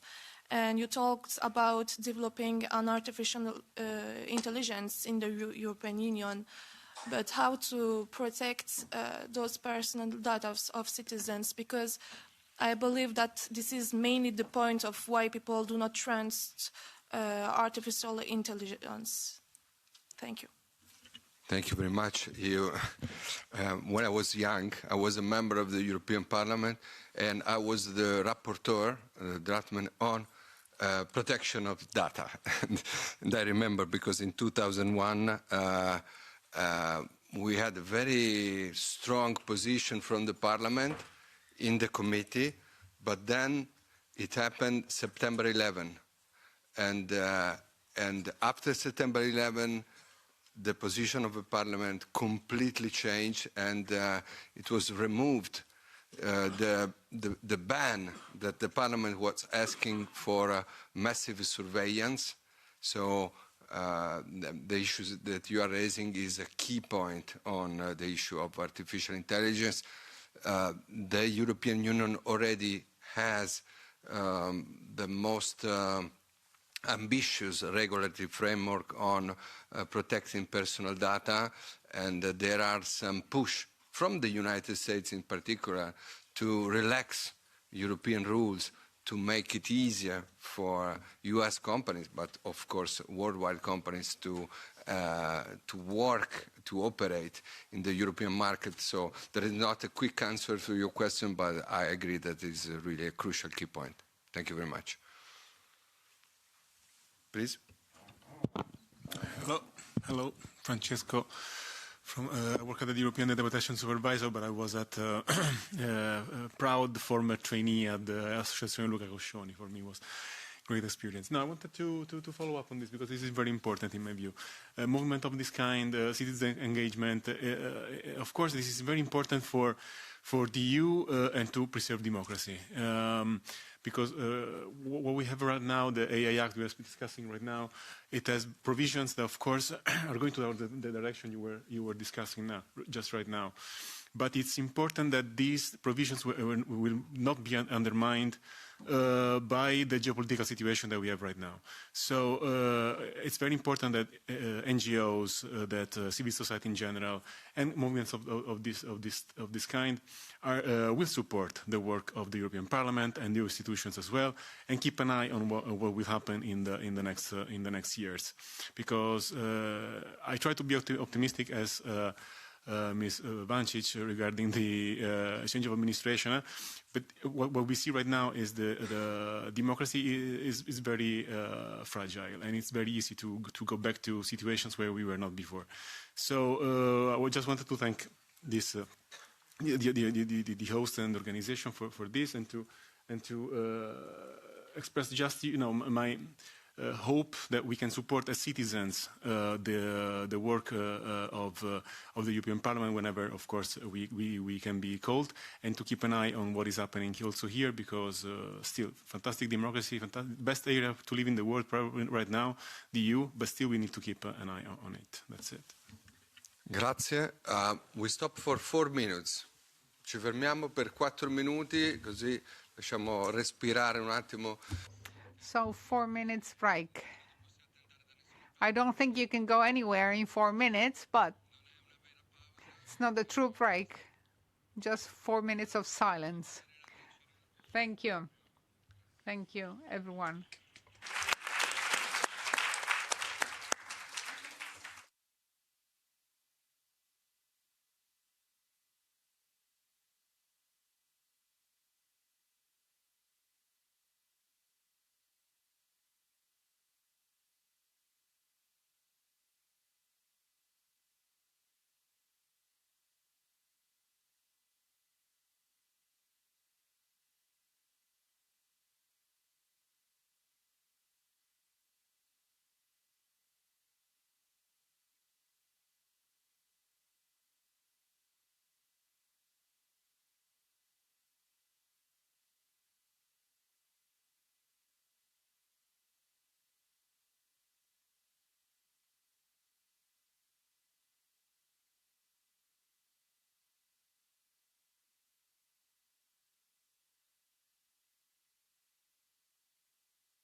Andrea Salimbeni, Andrea, eccoti qua, vieni qua.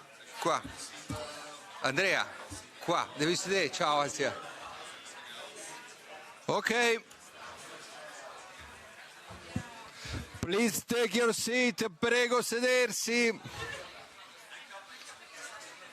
Spero abbiate avuto una bella pausa, avrete fatto un giro al parco, sarete andati al bar, avrete avuto tutto il tempo di rifocillarvi. Marco. Ciao. I was there. Per favore prendete posto. Io mi alzo. Please take your seat.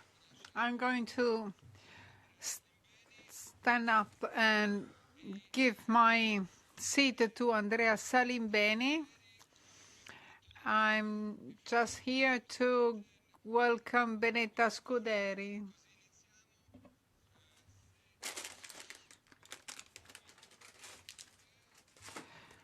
If we are here today at the European Parliament is thanks to the MEPs who played host to us. The first 2 hours were thanks to Annalisa Corrado, and now Benedetta Scuderi is offering us her 2 hours. She's a member of the European Parliament. She belongs to the Green Group, the Greens, in the European Parliament. I give her the floor, and then Andrea Salimbeni will take my place and chair this panel. At 11:40, we'll be talking about the International Criminal Court with the registrar. Preferisco. Ok. Parlo in italiano. I'll be speaking in Italian. Good morning, everybody. And thank you for being here. I'm really happy of being here, of attending this event that puts together many important pieces we need: social justice, climate justice, bottom-up campaigns or grassroots campaigns, participation, engagement. And in order to go back to our Europe, because we are somehow forgetting its values, its sensitivity. I have to slow down for interpreters, sorry. We are really losing our attachment to Europe, our perception of Europe, and this is confirmed by many polls. And we are seeing that people no longer feel they belong in the European project, and this has to be changed, in particular at the time when we really need Europe, when we need a united Europe, a Europe equipped with values, a Europe which was established to ensure peace, justice, respect. And this is the kind of Europe we need now, and we should go back to its founding values to retrieve our enthusiasm. When I was young, I really felt I belonged to the European Union. I was part of this unity. I was so happy about the new things brought by Europe, beautiful things, positive things. And we have to go back to that time. And we should keep doing beautiful things so that the European Parliament can have a stronger, impactful role. The European Parliament is the only democratically elected institution in this continent. And now considering that we're being deprived of our power, we should remind this that the Parliament, the European Parliament, which is democratically elected, must be more impactful, also in terms of reforms. I think we're going through the worst crisis in the history of mankind. this crisis is due to climate change. Yesterday, I was reading a paper about the first studies on the Gulf Stream, and I read that we are approaching a tipping point with the melting of glaciers in Greenland, and this would change the Gulf Stream, and this would change the temperature here. Naples is at the same altitude as New York, but the reason why we have this great climate is because of this balance. And if there's a tipping point, this can lead to very severe and serious situations in many countries because of droughts, but also because of other opposite extreme events. And we should emphasize all of this because now the climate issue is being somehow neglected. This parliament is discussing decarbonization, clean energies, but nobody is really saying that there's a severe climate crisis undergoing. What is often mentioned is that we have to be pragmatic, that we have to support social and environmental sustainability, but climate justice is necessary for economic and social sustainability. And then I mentioned climate tipping points. They're very close. We're really reaching them, and we'll be all hit by that disastrous situation. Maybe more affluent people will find some solutions for themselves, but all the rest of the people will be in a very difficult situation. So when we talk about the Commission, the Council, the Parliament, we have to talk about climate justice, just transition, and this is possible by reducing emissions, and this transition must be based on the respect for the people lagging behind, those who are the most affected by the climate crisis and by the speculations connected to fossil fuels. Because fossil fuels are one of the causes which has led to the invasion of Ukraine. That was possible because Putin got rich by selling fossil fuels. So they are at the origin of many of the conflicts we have in the world, and they are also one of the causes of the very important social disparities we are seeing. So the European Parliament should remember that the only transition possible should be quick, well-funded, and based on renewables, on participatory democracy. And this is possible if we all work together and unite to really achieve a just transition. Thank you.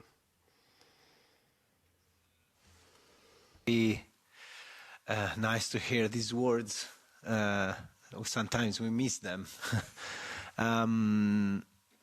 I start from some of the last words that you said about the urgency to do something. There is no more time. Transition must be quick and must be global. In 2019, so 6 years ago, Eumans presented and launched an European Citizens Initiative asking the European Commission to shift the taxation from labor to the consumption of fossil resources. We started a campaign right before the COVID pandemic, so we were not that lucky for that. And as many times happen, climate emergency became a secondary element, not that much of interest for the community. So This year we decided to start again. Last year we decided to start again a new campaign asking to make carbon pricing global, to put an eye on how to compensate the price on carbon that on CO2, on emissions that European carbon pricing system applies. Today we have half an hour panel with experts and activists carrying on campaigns that are in line with what we propose, and that could be the key to do something together, because if we act together we have more power than if we act alone. So I will give the floor to Lidia Tamellini from Carbon Market Watch. She has the role of giving you an idea on how complicated is the European carbon pricing system, but also what we can do on it. Thank you so much. Thanks, Andrea. And thanks, everyone, for organizing the Congress today and inviting me. I'm really excited, actually, to be here and talk about the emission trading system at a citizens' grassroots initiative. This is such a technical topic. It is maybe the flagship of European climate policy. It is a pillar, certainly. This was mentioned, actually, recently last week when the Clean Industrial Deal was presented. Is once again mentioned how the ETS carries a pivotal role for European climate policy. However, being so technical and so complex is not often discussed by CSOs, by citizens, and this is a loss. There's so much we can do for the ETS, with the ETS, from the ETS revenues, and I think what is happening today is absolutely essential for democracy, really, because how governments and how do you spend this money, it's for everyone to discuss. So I'll start backwards, actually, from the next slide. I will start with how we can spend this money, and then I will move to where do we get this money from. I promise this makes sense. I want to make a point about why the polluter should pay.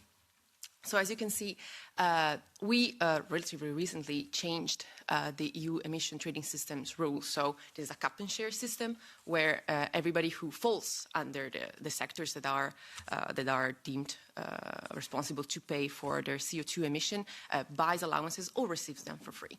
And from the auctioning on these allowances, we collect these revenues. And as of 2023, in the latest revision, it was agreed that all of these revenues are to be earmarked and shall be spent on, well, climate action or climate initiatives. I listed here just a few of the potential initiatives, topics, areas where these revenues can be spent on. This can be found Article 10 of the directive.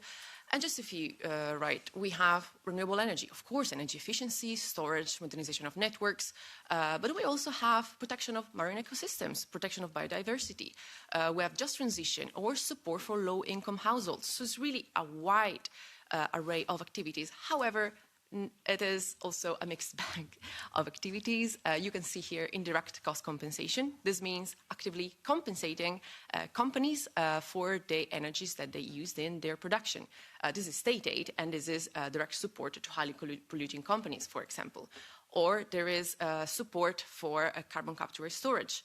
Or there is, in some cases, support for some uses of transitional uses of fossil fuels. So this is a great step forward. However, we can still do something about it, and we can still do something about it pretty soon, actually. We know there will be a review of the ETS next year already. But the step back, right? Why this system is not perfect yet? It is far, actually, from perfect. As I was mentioning, we auction these allowances to the companies who are obligated to pay. But do we auction them all? Not really. One of the main issues that we see as Carbon Market Watch with the ETS is the persistence of free allocation. So this system, which is heavily intertwined with the carbon border adjustment mechanism that I mentioned below, allows several heavy industrial sectors to not pay for their emissions and effectively do not respect the polluter pays principle. As of 2013, almost all energy companies have to pay in full for their CO2 emission, but we are allowing steel companies, cement companies, chemical companies, even oil refineries, and many, many more to not pay for their CO2 emissions. To this day, we just had a report published last week confirming this. To this day, in most cases, free allocation covers for all their CO2 emission. In many cases, we even allocate more allowances than what they emit. This allows them to bank these allowances, or in some cases, when they are traded on the market, to make a profit out of it. This has been the case for some years. We had some investigative journalists that did amazing work on it, and this can be found online. Le Monde, I remember, published something on steel and cement net profits. So this is a problem that persists, but it will start to be solved as of 2026, when the carbon border adjustment will kick in. This is still the slide on the CBAM. Thank you so much. With this system, we will start phasing out free allocation for some sectors. For heavily polluting sector, really, some are still not covered and will still receive free allocation. But in 2026 up to 2034, so in almost 10 years, we will slowly, gradually phase out the free allocation. And with these companies, these sectors will start paying for their CO2 emission as imports of the same products gets taxed at the same time. This will allow to significantly increase the amount of ETS revenues that we have available. You can see here the split. This is for 2023 of the ETS revenues, who gets what money. So all of the money that is auctioned is distributed for 75% to member states that can use them for the activities that I listed just previously. Around 12% of it was dedicated to the modernization fund, which means for the modernization of the energy systems of low-income EU member states. And finally, just a small portion for now to the innovation fund, supporting and investing into innovative, clean technologies. There's an 80% missing. In 2023, it was dedicated to the RF, Recovery and Resilience Facility after COVID. And so in the next slides, we can see what are the volumes that we're talking about.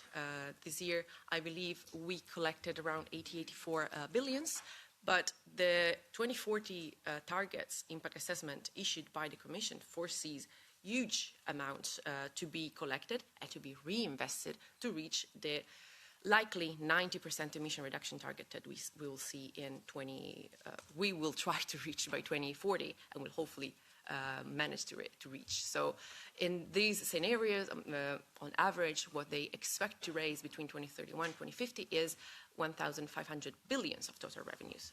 These are huge volumes that we will be made available and that we need to reinvest wisely. This is why it is urgent from our perspective to reform the ETS directive so that we do not waste money anymore. We have some data on how this money was spent. There was a recent, I want to say last week or 2 weeks ago, ECHO, the think tank from Italy, published a report on how Italy spent this money. And I want to say only 9% of the revenue was actually spent in climate action. That's incredible. That's huge. And we cannot afford this anymore, really, as a society. So we need urgently to reform the system. This is why we issued a joint letter with around 29 other organizations. In the next slides, you don't see really the points, but you will be able to find the letter on our website and on social media.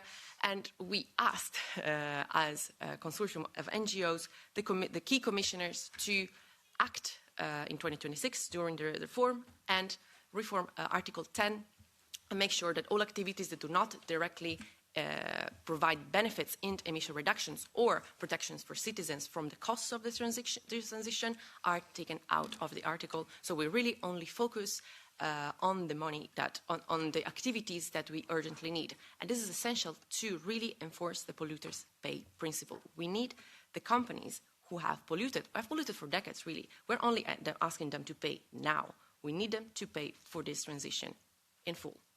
And thanks.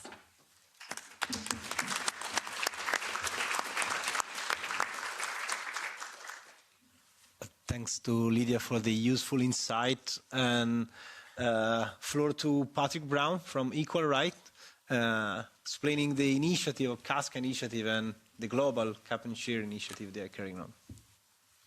Great, thank you very much, Andrea, and I'll start by thanking Lydia for covering the technical stuff in the ETS. It's not an area that I am expert in, but we have a global vision for a similar and hopefully complementary system that I'm going to present today.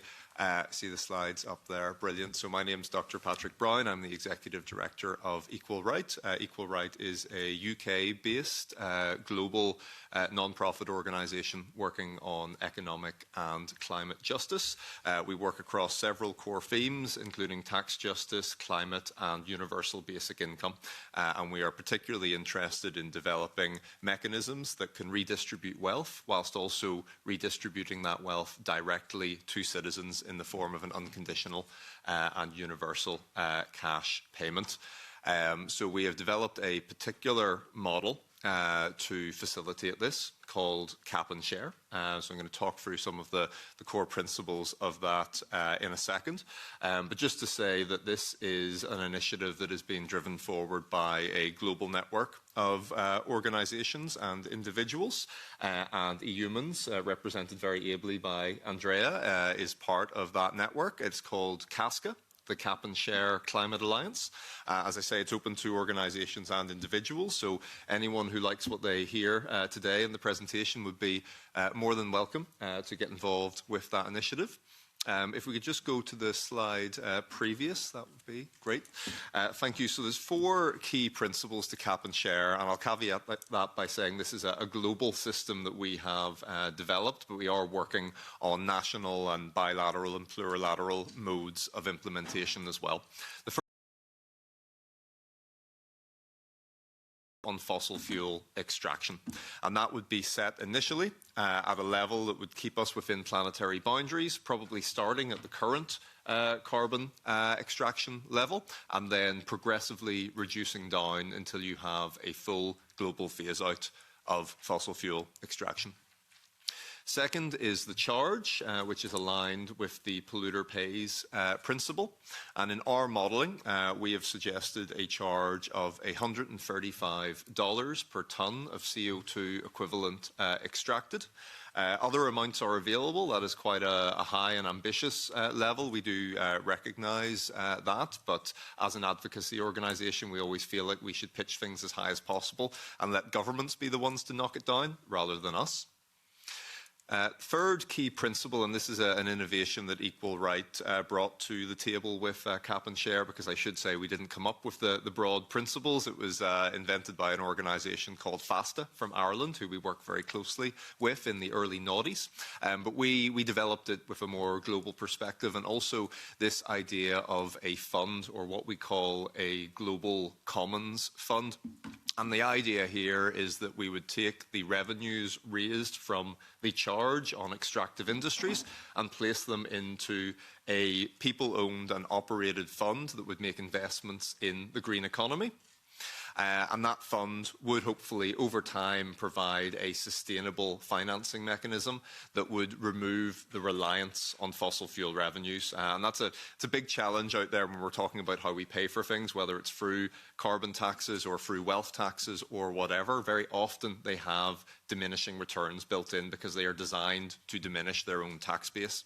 So if you want to be able to sustainably finance something now and into the future, you need to have something like a fund model to make that happen.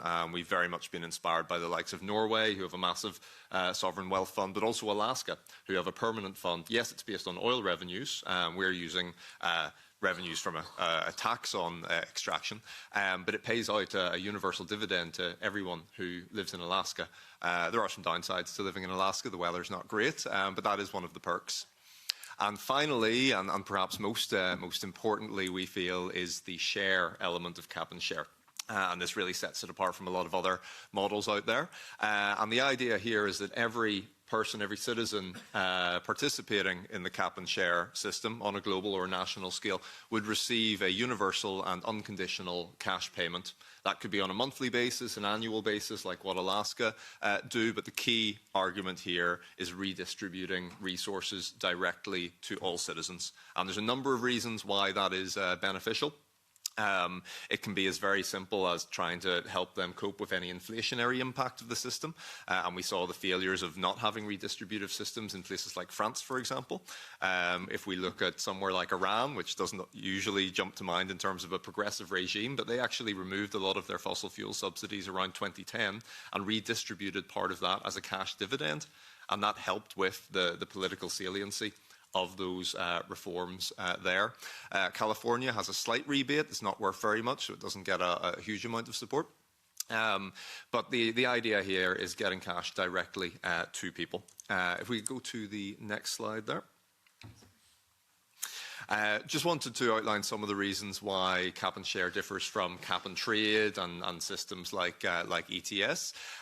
So it taxes all fossil fuel extraction. So it's not a charge on emissions, it's on extraction as an act. And also it levies the charge on all extraction, not just over a certain amount. So there is no free allowance level like Lydia was talking about earlier, which makes it much more progressive and also allows it to raise a lot more money. The cap would also be legally binding. So if you go over that cap, you're out of the system. You don't get to extract anymore. So it wouldn't just be a case of pay to play. If you go over your allocated amount, which would be through a global permitting system, you lose access. There are no offsets or trades or anything like that in cap and share. There could be some sort of system aligned with common but differentiated responsibilities that would allow for a more gradual phase out of extraction in the global south, for example. That's a principle that we have explored. But overall, no offsets or trading of permits. And finally, it differs obviously in terms of the direct cash redistribution to people. Here, our final slide. Here are some of the, just go back to the previous one there. Okay for time? Yeah, 1 minute. Great, I can do that. Irish people speak very fast, but I'm trying to behave myself for the translators.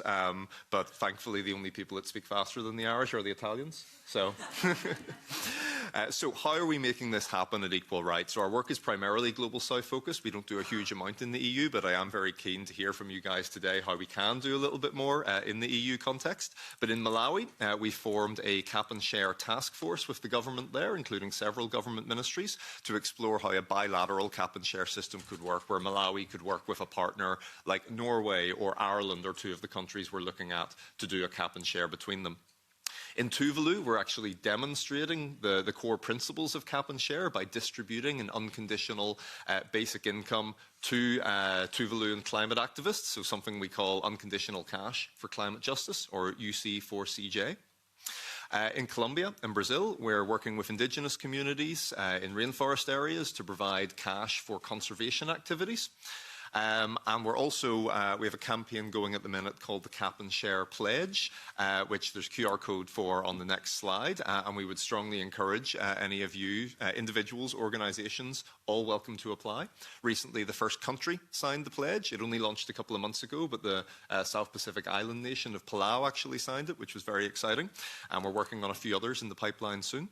But we would encourage everyone to sign that pledge if you like these ideas to help us build support. And also, as I've said at the start, you can join Casca and help Andrea and I make this happen.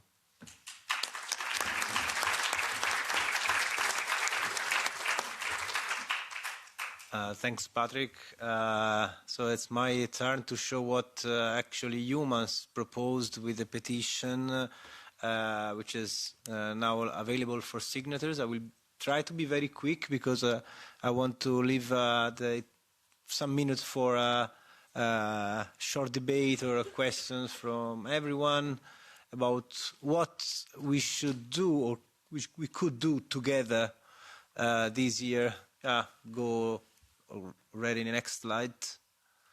Okay, this is the summary of Eumans' petition, shifting taxation from labor to greenhouse gas emissions.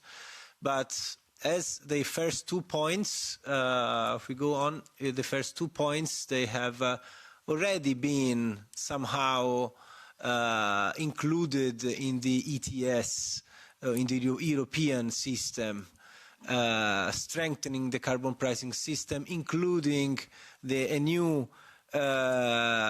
sectors like heating, buildings, and transport. these are already done. What is not done is redistributing a substantial part of the revenues to low-income households.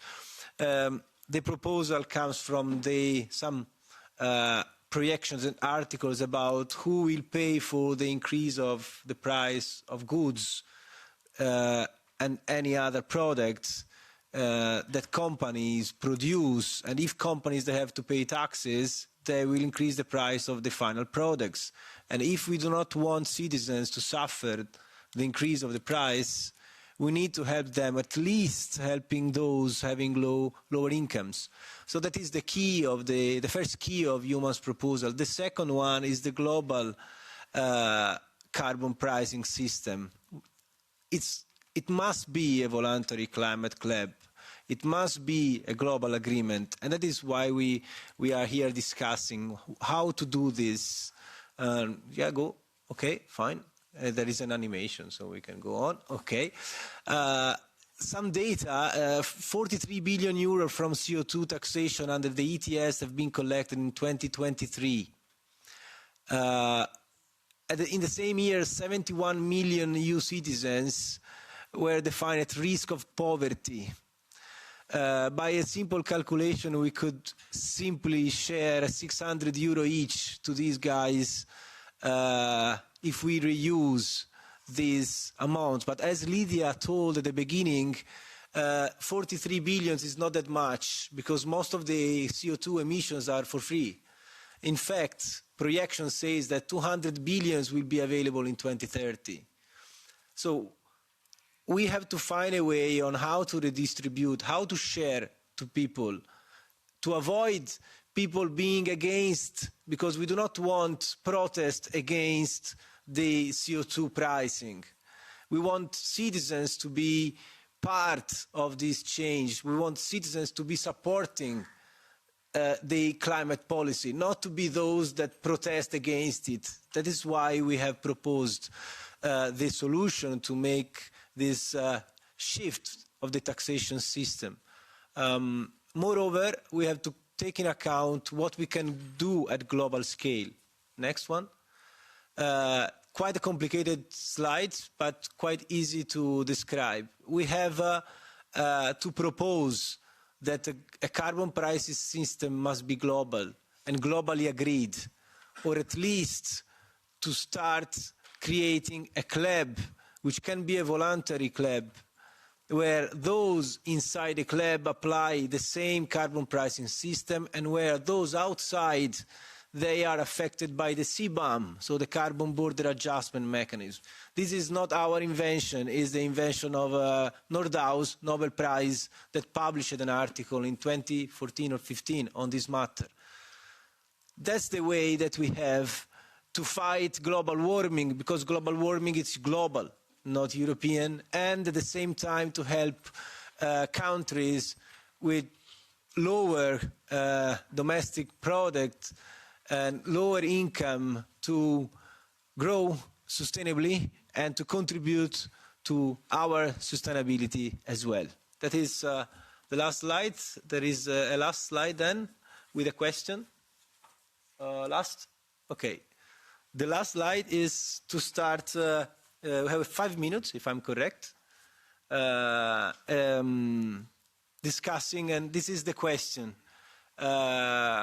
We have a cap and share proposal by Casca. We have our proposal by Eumans. We have a carbon market watch that watch the market and knows what many other proposals can bring in terms of economic and environmental perspectives. But we have many other associations in Europe and worldwide taking care about this topic. So my question, and it's first for Lydia, is can we do something at the COP30? Do we believe in the COP30 or not? Because the last was not good. Do we believe in COP30? I was hoping the question was much much easier for me, but do we believe in COP30? Oof, maybe. I'll try to be diplomatic. We know what came out of recent COPs, but we cannot deny that baby steps every time are achieved. One may say we do half a step forward and then 3 steps laterally and 2 steps back. Hard to know. But what we know is last year we approved Article 6 of the UN FCCC agreement, which means that we have a faulty, very general framework on how to deal with carbon credits worldwide. We have a very critical view on this, to clarify, of how what carbon credits are globally and what Article 6 credits could do. But nonetheless, it is a framework, and now we can talk about what to do with these credits and what to do with this money. And this brings into the conversation all the countries and the regions that they're already making companies pay for their CO2 pollution. Some of them are talking about offsets, some of them have compliance markets, some of them have voluntary schemes where companies pay for a certain project to remove this emission. There's several systems. But what I can say is for how I discussed earlier the faulty features of the ETS and maybe the CBAM, but what we're noticing is after the CBAM was announced, and especially after the transitional monitoring period of the CBAM started, we are witnessing many countries strengthening existing carbon pricing systems, announcing new carbon pricing systems, and we're seeing double down efforts from the Commission side to support countries worldwide who wish to set up their own carbon pricing systems. It's no easy feat. These countries need to set up a monitoring, reporting and verification system, which is extremely complex, needs to select sectors and need to have agencies that deal with the verification and whatnot. But it is a solution that makes sense, because having a carbon pricing system allows you, as I was saying before, to make the polluters pay and to keep the revenues to yourself, instead of paying to import into the EU if you wish to do so, or soon to import into the UK, maybe soon to import into New Zealand. And who knows how many more CBAMs are to come as more ETSs start. If you have an ETS, now it makes a lot of sense to also have a CBAM down the line for how things are developing. So maybe COP30 is early. It's a bit early. But definitely it is due time to kickstart this conversation, because we know we need to invest now. We don't have time to lose. And if we're collecting money, we need to spend it wisely, and we need to convene to understand what we mean by spending this money wisely. There are several proposals on the table that are very interesting. We strongly believe in the concept of investing for the climate, but of course we need to shield the citizens. It's not only, it's also importantly to make sure there is support for these policies, but it's because the transition will have costs. And we need to face them in a way that is fair and socially just. Thanks. Patrick, you are the global guy, so the best to ask about COP30. Should we go all together there and involve everyone? And are we optimistic? Can we do that? Well, look, there's a saying, I used to be in politics, and there's a saying, if you don't do politics, politics will do you. And I feel like COP30 is a little bit similar. You don't go with high expectations, but if you're not there, you have absolutely no chance of influencing the outcome. So you have to go and give it your best shot. I did my first COP in Azerbaijan in November. I found it quite a perverse environment in a lot of ways, because you have Tuvaluan climate activists talking about how their country is going to disappear, they're losing their culture, their land. And in another dark room somewhere, you've got Wall Street financiers talking about under what conditions they might maybe consider dropping a few percentage points of interest off their next seawall loan to Tuvalu. So, yeah, it's one of those where you have to go with your eyes open. But I think we should go there. It would be great to have a combined front on some of this work around cap and share. And I should say as well, Equal Right has its own vision and paper on cap and share and how that would work. But CASCA is a broad church. So it includes, the Climate Club, it includes work by FASTA and global redistribution advocates as well. And I think, definitely if we were looking at a country-by-country implementation of our model, it would require some sort of CBAM type system, and we do say that in our main modelling paper. And because of how many countries we would hope to include who wouldn't be fossil fuel extractors themselves, but should still pay and could still pay into that fund. So I think the proposals naturally marry up very well, and the better a united front we can have at COP, the more likely we'll be able to actually make an impact there. Okay, thanks. I think that we do not have more time.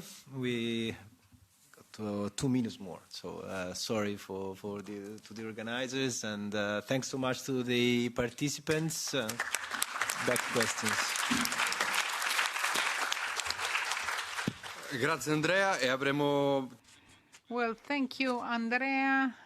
There will be time to further discuss this topic in the afternoon, but now we have to shift from climate justice to criminal justice to international justice, and I'd like to ask Nicolò Figa Talamanca to come and to the podium. This session is organized in cooperation with No Peace Without Justice, and I'd like to thank the speakers of the previous session. I'd like to I thank Benedetta Scuderi for playing host to us, and Nicolò Figa Talamanca and me met in 1998 in New York when we were both campaigning for the creation of the International Criminal Court in 1997. When the International Criminal Court was indeed created, and the Rome Statute was approved, well, since then, the International Criminal Court has been ruling on genocides, war crimes, crimes against humanity. The ICC is now being attacked. And that's why we decided to devote a session to it, because it's important for us as citizens to understand what we can do.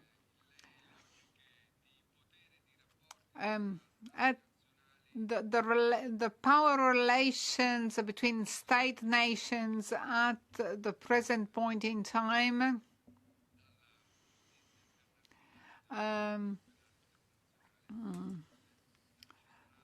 risk escaping the rule of the International Criminal Court unless citizens do something. And it might become difficult for the ICC to operate. The court is at risk, and that's why I'd like to give the floor to Nicolò Figa Salamanca, who's the General Secretary of No Justice, No Peace, No Peace Without Justice. And he'll introduce the panelists.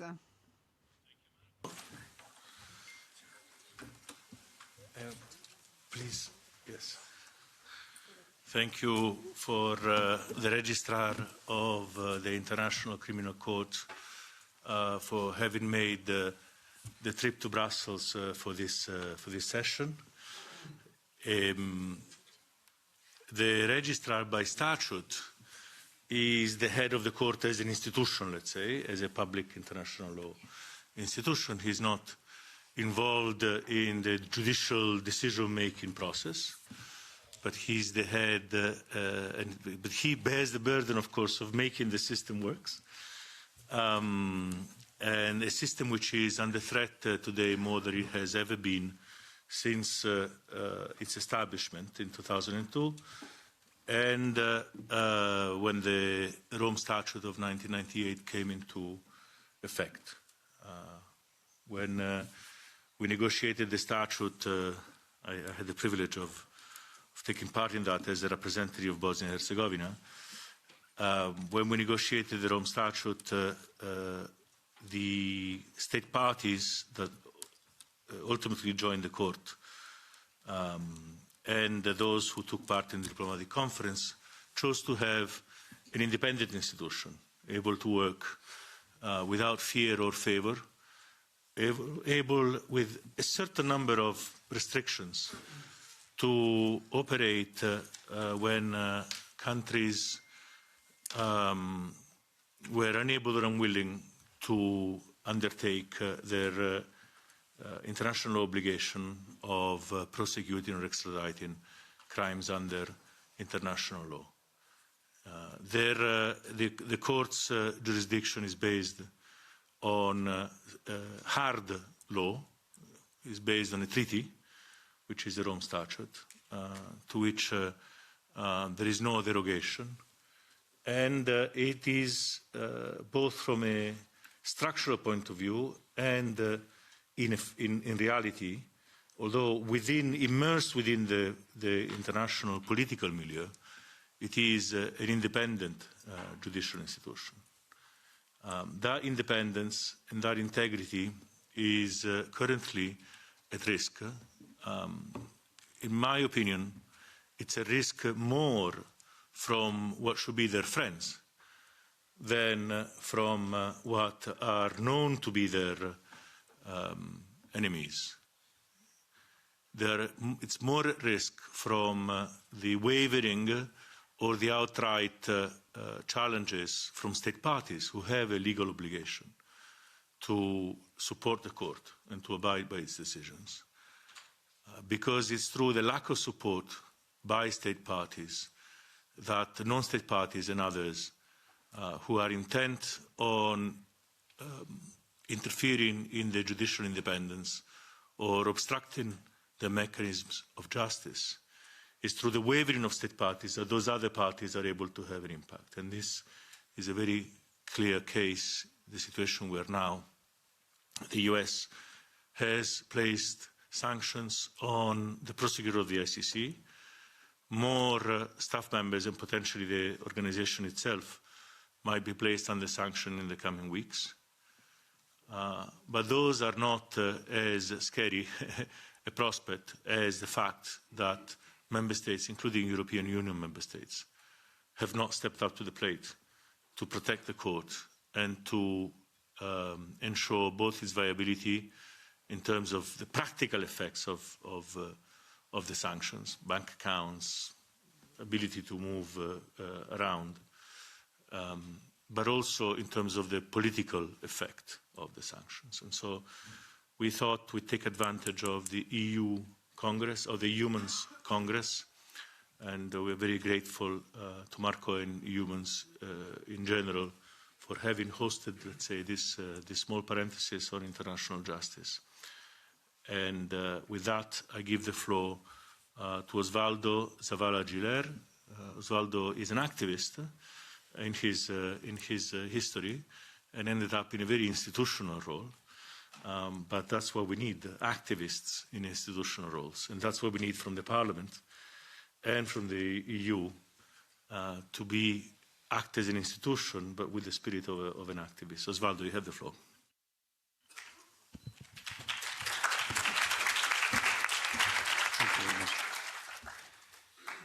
Well, first of all, thank you to the honourable members of course, the European Parliament, to the distinguished representatives, to all of you, ladies and gentlemen. I want to start perhaps by thanking Nicolo and, of course, No Peace Without Justice for co-organising this session of the Eumans Congress that has a very timely focus on international justice. For me, it is both an honour and a privilege to address you today. The ICC, we are, of course, extremely grateful for the support that we need to get from the EU and from its member states. I would like to perhaps start by reflecting on the shared values and objectives that unite the European Union and the International Criminal Court: advancing justice, peace, and the rule of law at the international level. These are common principles that echo through the very foundations of the ICC, which was established to hold individuals accountable for the most serious crimes of international concern: for genocide, for crimes against humanity, for war crimes, and for the crime of aggression. So the EU and the ICC are united in the belief that accountability is not only a tool for justice, but a cornerstone of sustainable peace. By ensuring that perpetrators of the most heinous crimes face justice, we can help deter future cycles of violence, offer victims a sense of closure, and help rebuild societies that are torn apart by atrocities. The European Union's commitment to multilateralism and international cooperation also aligns with the Court's mandate, as we're both used to working together to strengthen international law, to build legal frameworks that promote peace and that fight impunity. So the ICC works tirelessly in fulfillment of many of the core objectives that are shared by the European Union. And let me just focus on three of those objectives: the pursuit of justice, the strengthening of rule of law at the international level, and the promotion of peace. Uncontestable objectives. The pursuit of justice.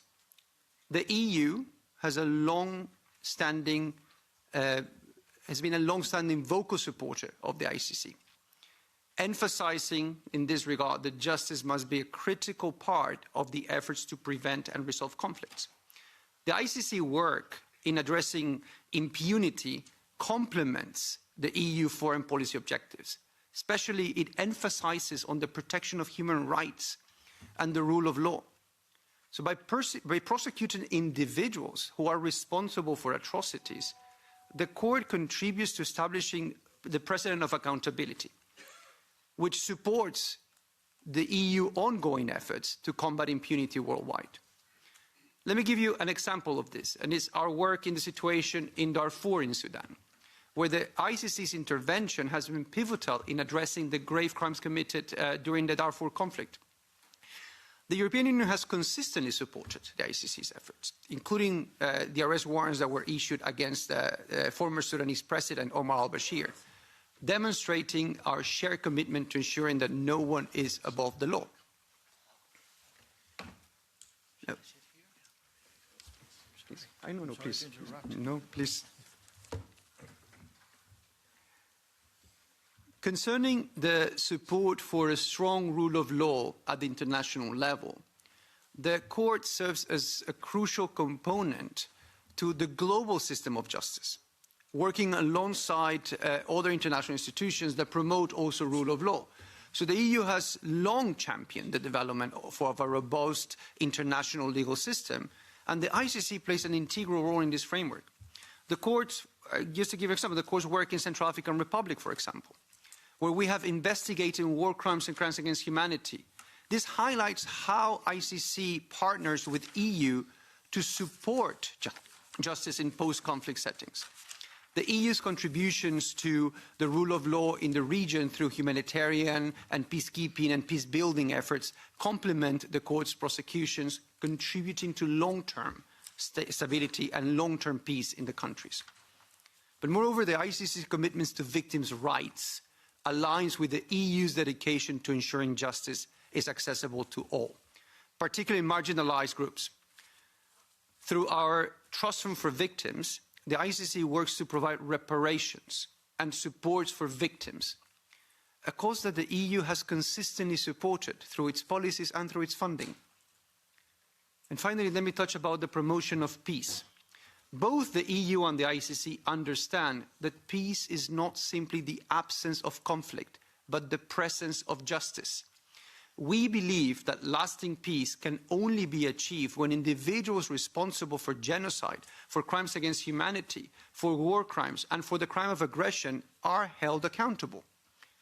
In Ukraine, for example, the work of the ICC has been central to addressing these atrocities. We have reinforced Ukraine's own idea that justice must be a part of any comprehensive, just, and lasting peace agreement.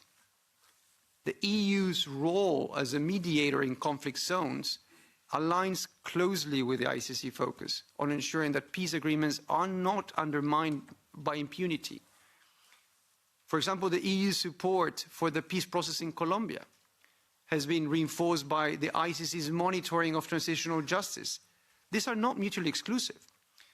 Similarly, the EU has played a pivotal role to play in ensuring that peace and justice are not mutually exclusive in the conclusion of any peace agreement in Ukraine, for example. Now, while the ICC continues to make great strides in its mission, I think it's important that we acknowledge that the court is facing an increasingly challenging political environment. We're not a political organization, but we are facing a political environment. So as the court's reach and efforts continue to grow, so too does the resistance from some to undermine the principles of international justice, including through the implementation of sanctions against the court.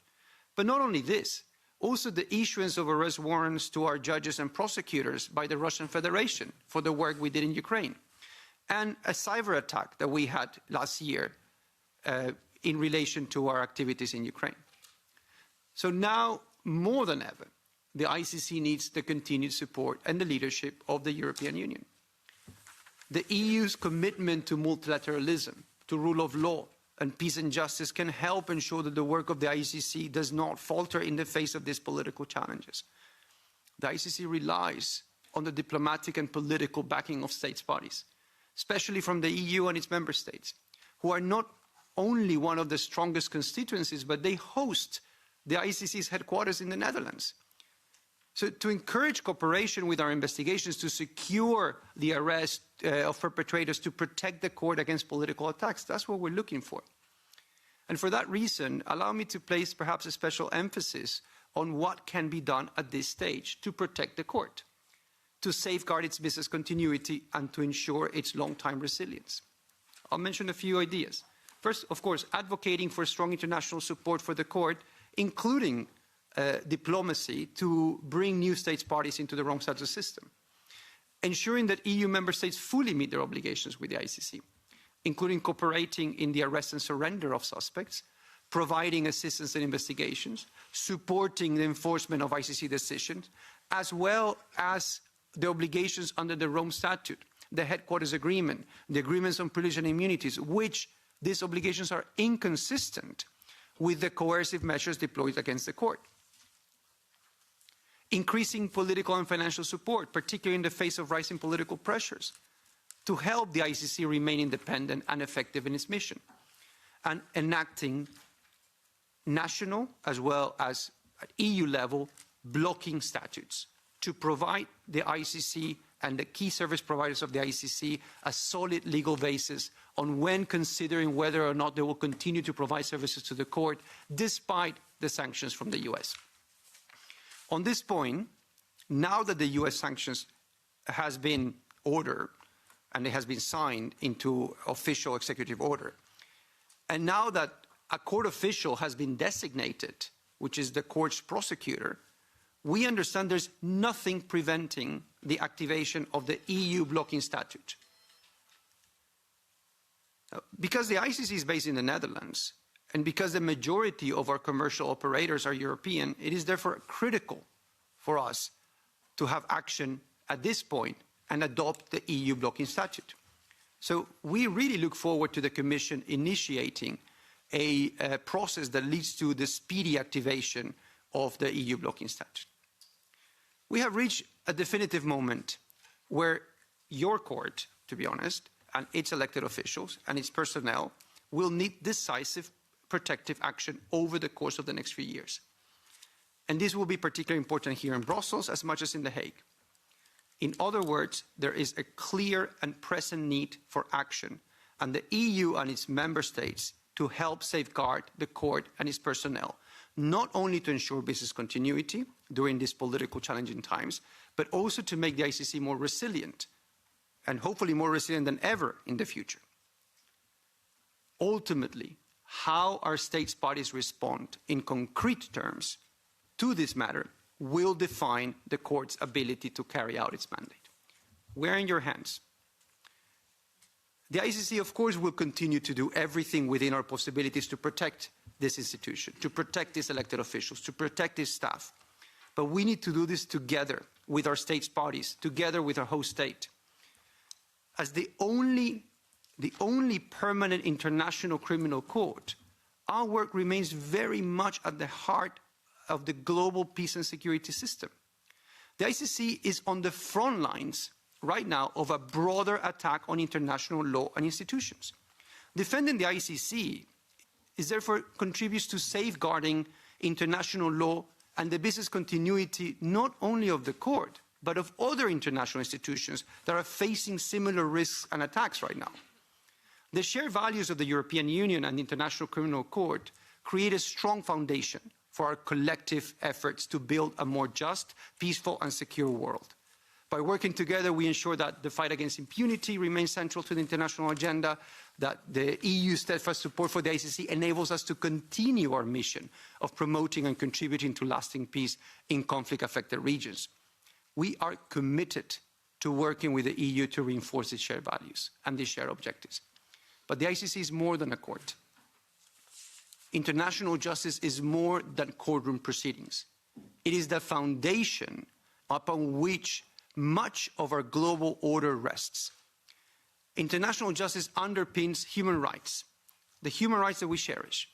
They underpin humanitarian law that protects civilians in conflicts, sovereignty of states, and the principles of territorial integrity. These are all protected by international criminal law. It is what safeguards democracy from authoritarianism and provides a legal framework we will need to confront the challenges of the future. Justice is the cornerstone of democracy. When political leaders are held accountable for abuses, democratic institutions are strengthened. The ICC provides checks on authoritarian tendencies. The Rome Statute system affirms the principle that no leader is above the law. A world without international justice, a world where the powerful do as they please and the weak suffer without recourse, that's not what we want. How can we speak of peace if those who devastate entire communities, who forcibly displace millions, who launch wars of aggression, can do so without fear of consequence? How can we uphold human rights if we allow political convenience to dictate who is held accountable and who is not held accountable? The ICC was not designed to serve political convenience. It was created to ensure that the most heinous crimes do not go unpunished. And justice is never comfortable. Justice was never meant to be comfortable. It exposes double standards. It forces us to confront the darkest chapters of our shared humanity. And it demands action where probably silence might be easier. But justice is also the foundation of progress, the condition for genuine peace and the safeguards for human dignity. That is why defending the ICC is not just about defending a single institution. It is about defending the principles that allow us to live in a world where might does not make right, where power is constrained by law, and where no one, not even the most powerful, stand above justice. The Rome Statute is the last great achievement of multilateralism in the fight against impunity. It represents the collective determination of nations that those who commit the gravest crimes do not do so with impunity. Upholding the ICC is not a choice. We owe it to the generations that came before us who fought for a world governed by rules rather than chaos. It is our duty to the generations that will follow, who will inherit the system that we choose to defend today, or we allow to collapse. So thank you for your continued support, and thank you for your commitment to international justice.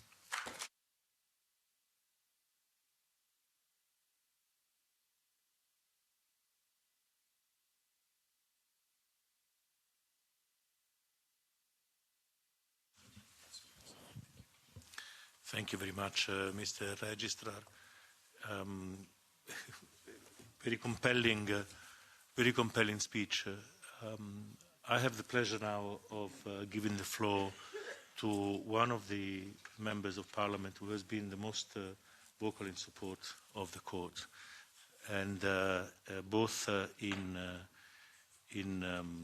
interactions with the institutions and within the chamber. And Anna, you have the floor. Thank you so much, and thank you for organizing this very important event in very difficult and disturbing times. And thank you so much, Mr. Zavala, for your speech. I completely echo what you say. And you made a couple of proposals that are very important for us to follow. Something about me, so I'm an MEP for the Swedish Left Party, but I also have a master in EU law. And of course, I'm very interested in international law. And what we see at the moment is international law being questioned in a way we haven't seen before. It is very, very dangerous. And let us remind ourselves that we have a set of rules. Maybe they are not perfect. Maybe the institutions are not perfect, but we have a set of rules that countries and people should abide by. And this was actually, a lot of them were the result from the Second World War, when we said, this must not happen again, so let's have some rules. They are now being questioned, and it is very, very dangerous. When we see European countries, European leaders in the world not accepting decisions from international bodies, the ICC, not applying arrest warrants, then everything is shaking. Then we don't know what international rules we will abide by. So signing, together with several MEPs, this letter to the Commission about the blocking statute is something that we have done, and we will continue to push for that. We will continue to look for other solutions in order to uphold international law.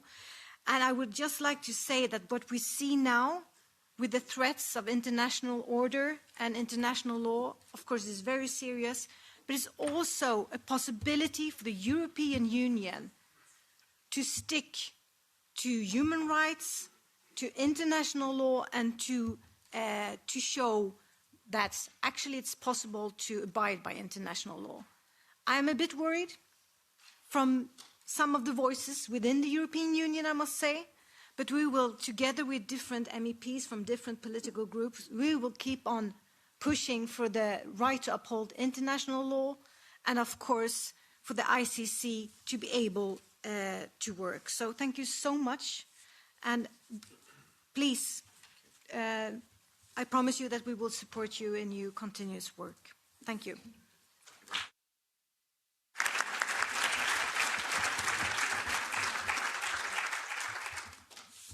Thank you very much, Anna. This is much appreciated. And both the letter to the Commission and your advocacy within the Parliament, I think, have been noted and welcome. We will rely on you for the coming months.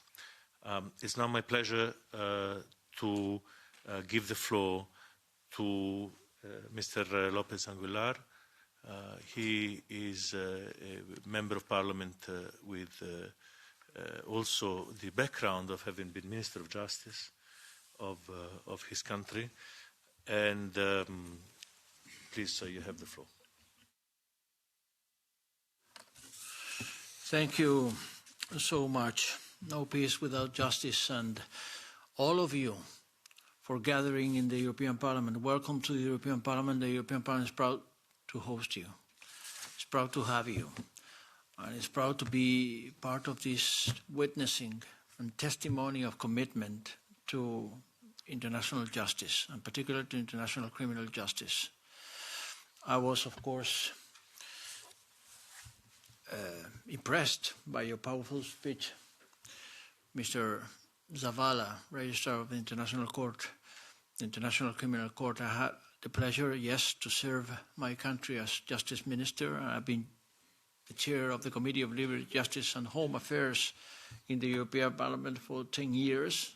I'm proud to be a member of the European Parliament also this mandate, and I have enjoyed, as chair of the Committee of Liberty, Justice and Home Affairs, the pleasure to visit the seat of the International Criminal Court in Den Hague and actually talk to the people in charge, to the people there doing the job of sending a message across the world that we have learned some lessons throughout history. Second World War was mentioned. Of course, the corollary of the Second World War was the message of commitment to justice being made by Nuremberg Court and by Tokyo Court.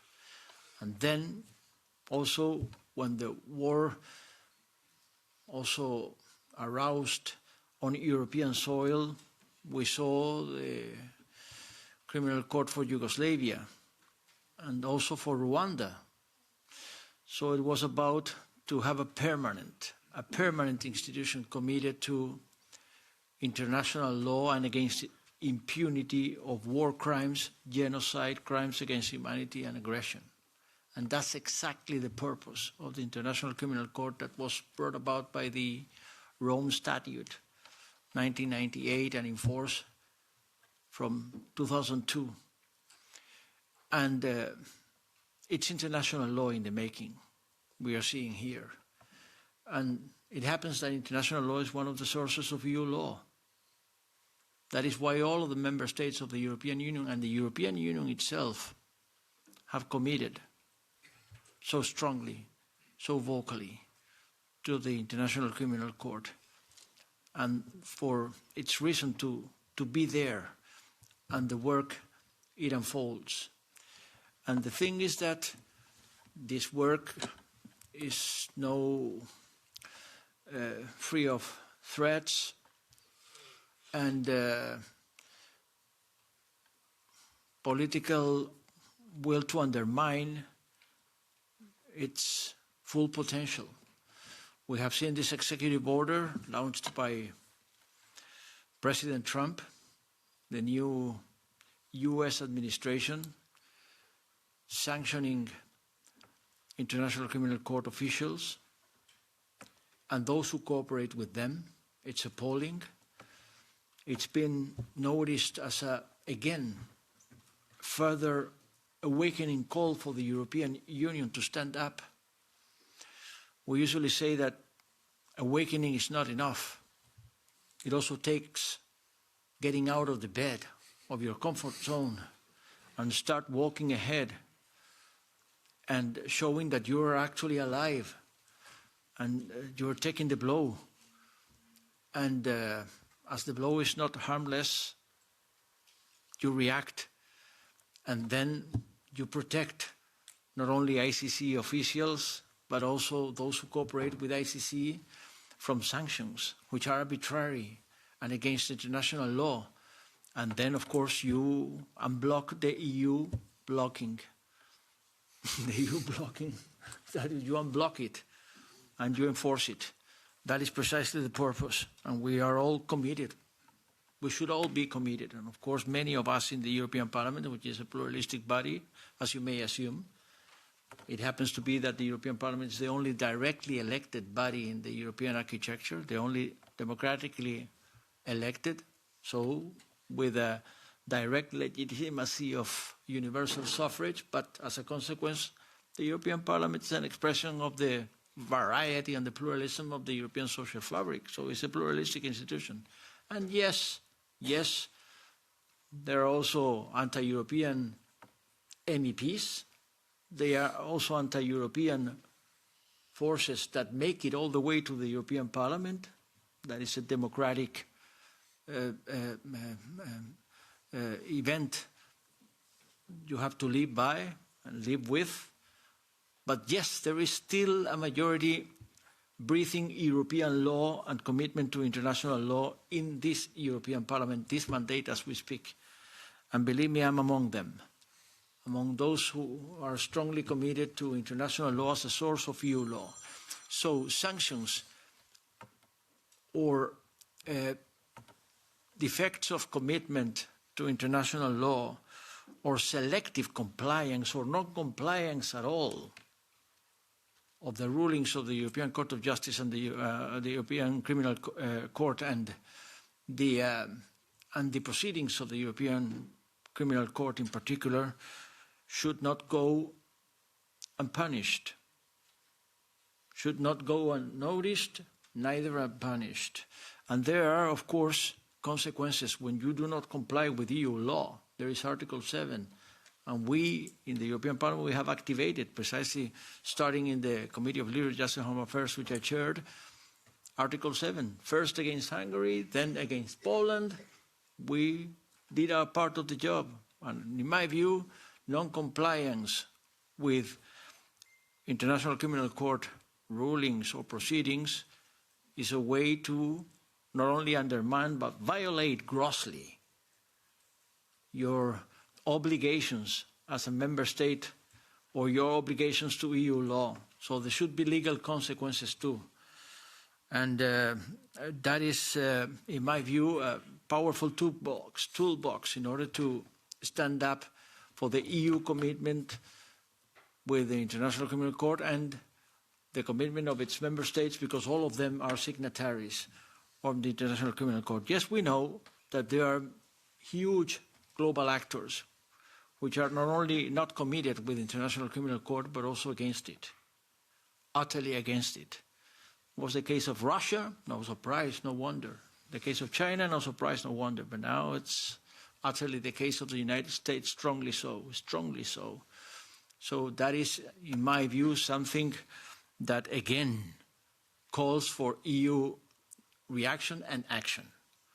Not only action against that trend, but also action in order to show standing commitment for the values of the fight against impunity, on war crimes, genocide, crimes against humanity, and aggression.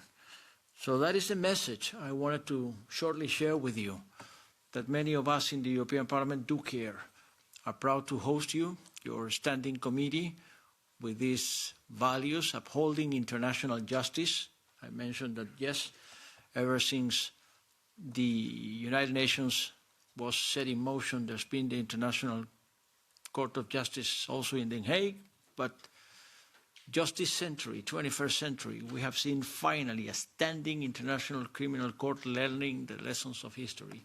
And that's what the European Union is all about, learning the lessons of history. The European Union was built upon the lessons learned from the ashes and destruction and the mass mortality, 60 million casualties of the Second World War. And it was about time that the 21st century sees finally a standing International Criminal Court that should be there to stay and be protected by an standing also legal and political will by the European Union and all of its member states. And believe me, many of us will work as much as it takes in order to secure that message. Thank you for your presence here.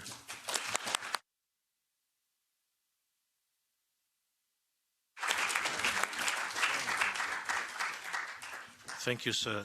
I know that Anna Gedin needs to leave, and we thank her for being here.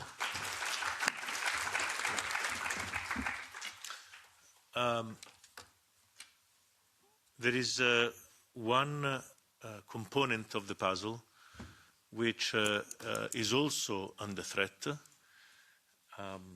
and for whom the space for action is increasingly restricted, and that is citizenship, organized citizenry through civil society.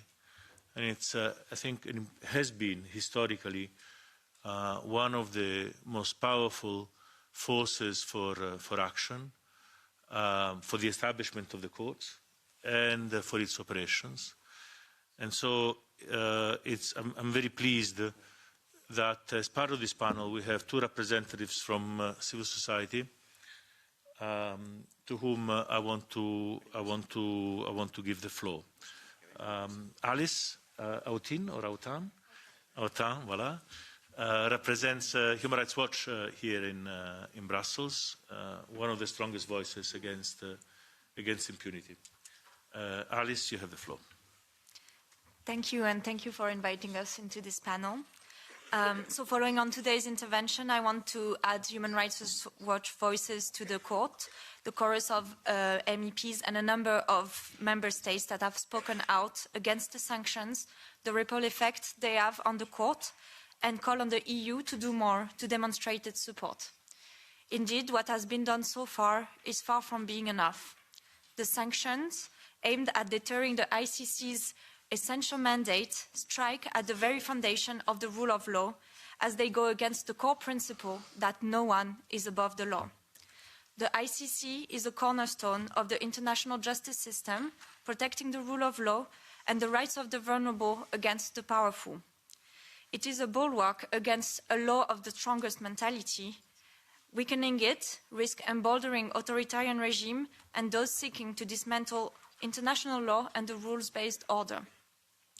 Looking ahead, much is uncertain, but one thing is very clear. The attacks against the courts and against justice won't stop now. More is likely to come from those that are opposed to accountability, and in the face of this, the EU and its member states must urgently use their voice and their power to deter further attack from the court detractors and ensure that the court can continue its important work. The EU and member states have pledged to support this court, and EU countries have bound themselves to respect its ruling. They have invested in its work, and most importantly, they have upheld the promise of justice for victims of the most serious crimes globally. Pragmatically, the EU has nothing to gain in remaining passive in the face of US sanctions. On the contrary, it has a lot to lose: its international standing, its unity, and its credibility, as well as resilience to external threats. The EU, MEPs, member states, and any opinion leader should use every opportunity to speak up and defend the ICC's mandate, signaling strong political support against relentless attacks of those who fear the reach of the court. The EU's response has been way too muted. Nearly a month after the sanctions, we have yet to see a dedicated formal statement from the EU's leadership explicitly condemning the sanctions and expressing grave concern. Social media posts are not enough, and they really fall short of the EU's public reaction during the previous round of sanctions in 2020.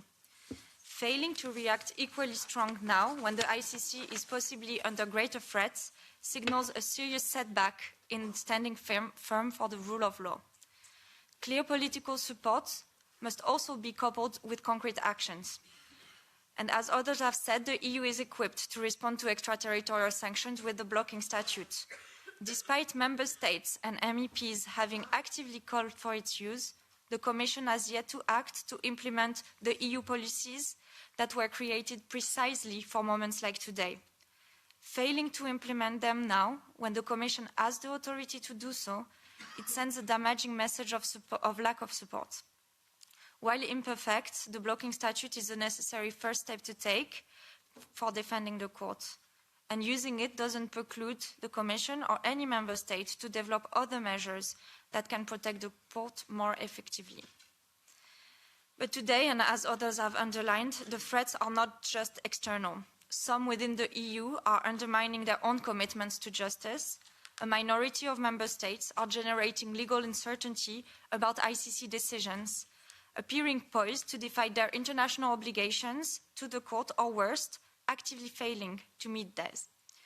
Italy's return of an ICC fugitive to Libya rather than surrendering him to the ICC, and talks of invitation from Germany, Poland, and others to Israeli Prime Minister Netanyahu raised serious concerns about selective compliance with international justice.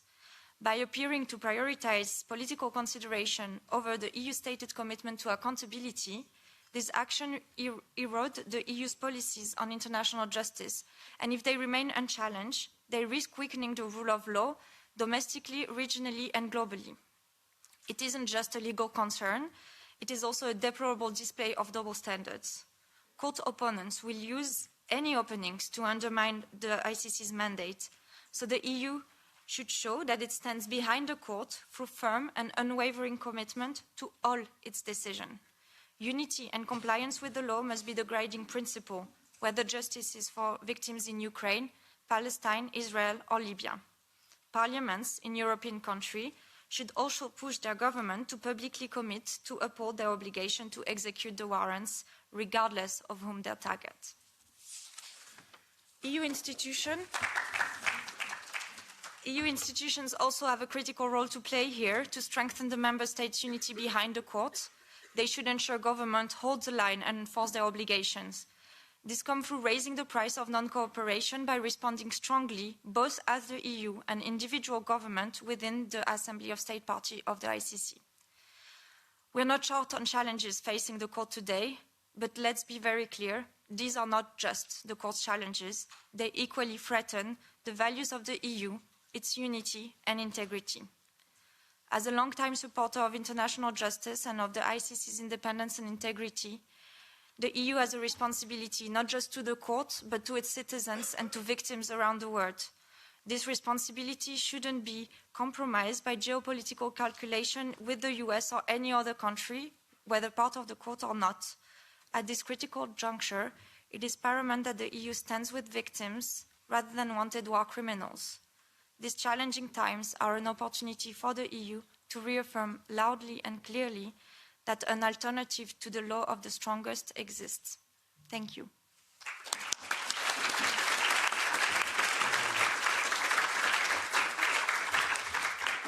Thank you very much, Federica. You've mentioned the need to engage with parliamentarians also in national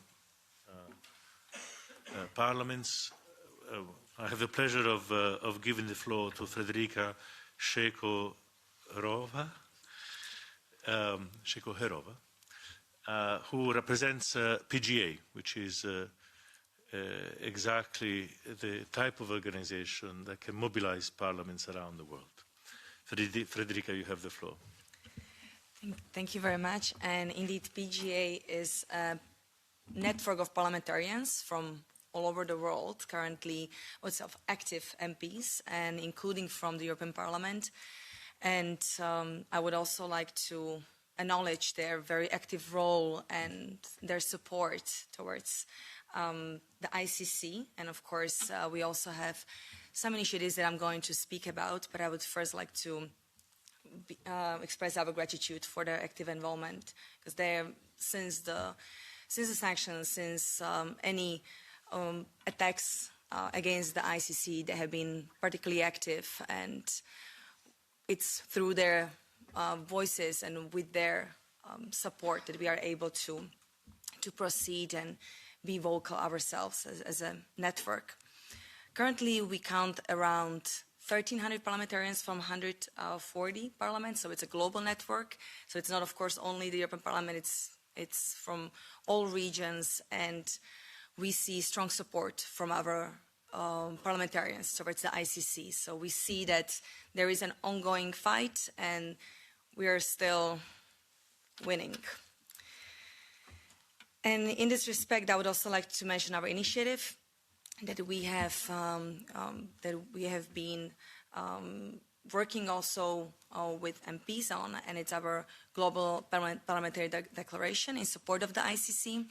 It has been signed by now by 118 parliamentarians from 63 parliaments. So again, it's worldwide. Of course, we encourage any MPs to join, and also any citizens or SCOs to ask their parliamentarians, their parliaments, to join this very important voice and initiative to express support.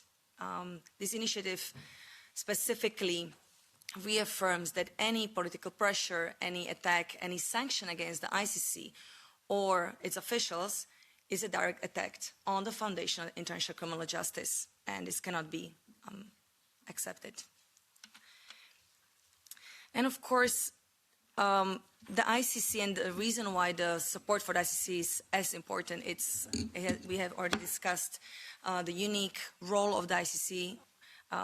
It's the only permanent court with the mandate to try the 4 core crimes, and the obligation to cooperate stems from, well, the Rome Statute itself, which has been ratified by all EU member states, but also from the EU treaty law.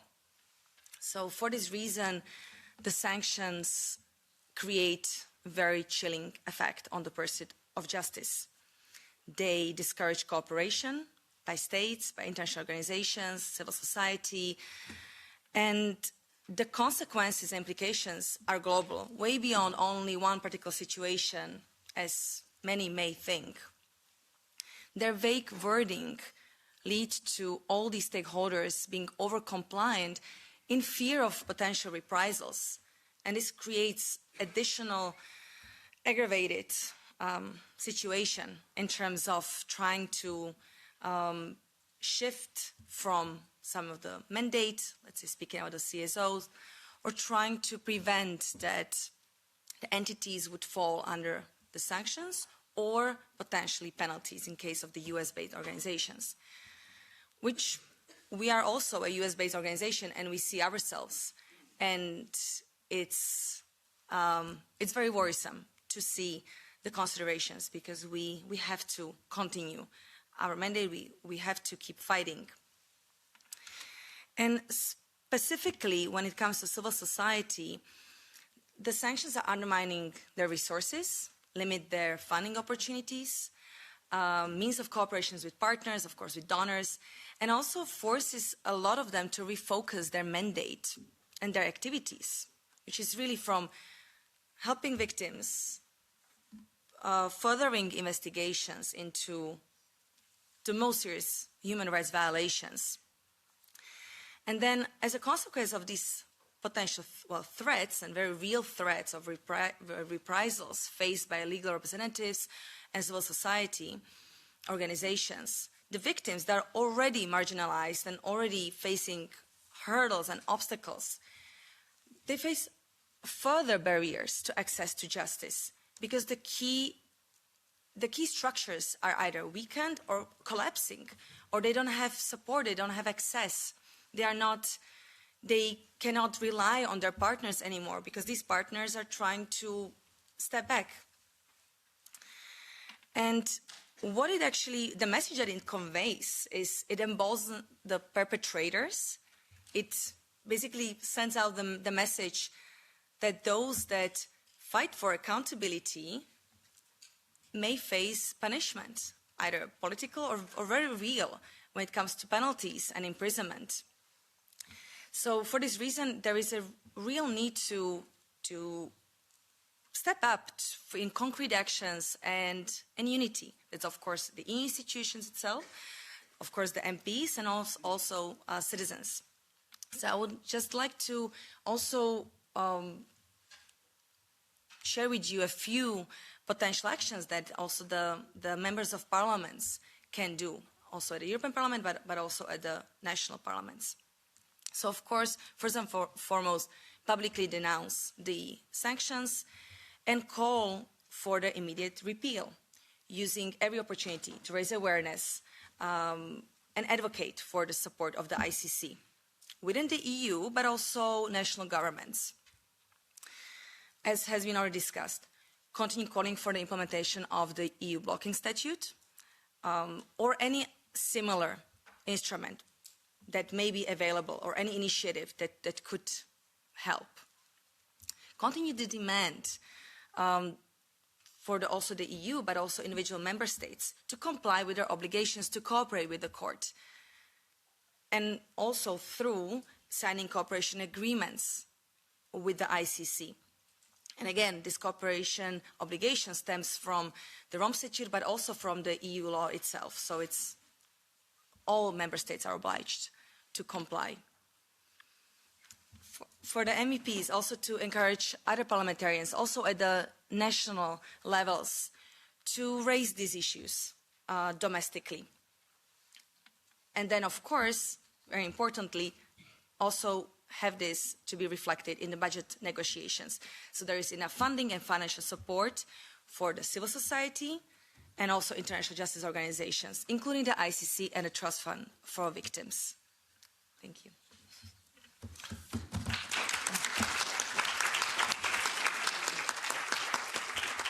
Thank you very much. Before we adjourn, if the registrar and Mr. Lopez allow, I wanted to open the floor briefly for a few questions. I have Flavia Panzeri, who's the former Deputy High Commissioner for Human Rights at the United Nations.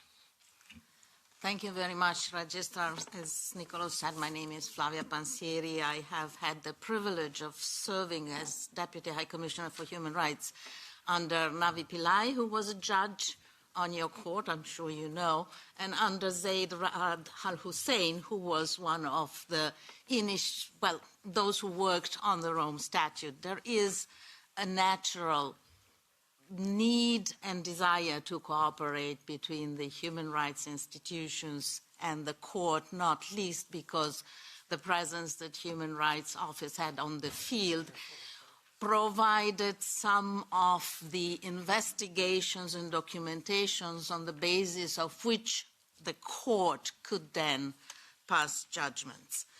I have seen attacks throughout my service in human rights against justice, accountability, and the desire to bring reparations and sanction the perpetrators.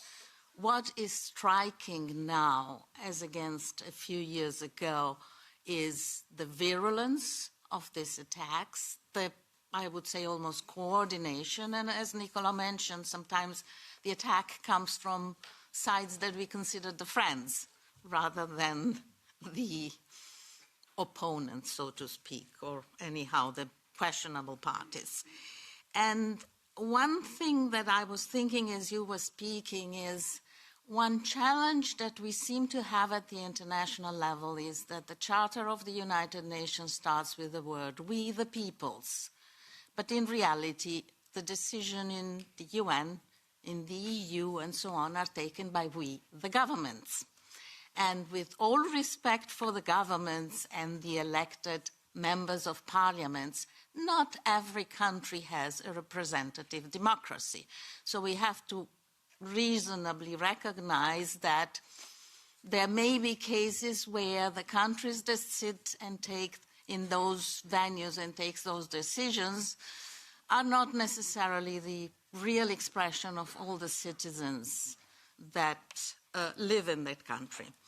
And that brings me to my point. I think there is a need for much greater recognition and therefore much greater advocacy, media coverage, and citizens' involvement. The governments are essential, but they're not enough. And if there is a common thread in this Congress this morning and presumably this afternoon, is that no matter whether we talk about end-of-life decisions, international justice, environment, governments are essential, but citizens are essential too. And so I think there is a need for much greater involvement of civil society organizations and citizens, recognizing that particularly in those countries where the democracy is not really representative, for them to work is incredibly difficult and often incredibly dangerous. Thank you.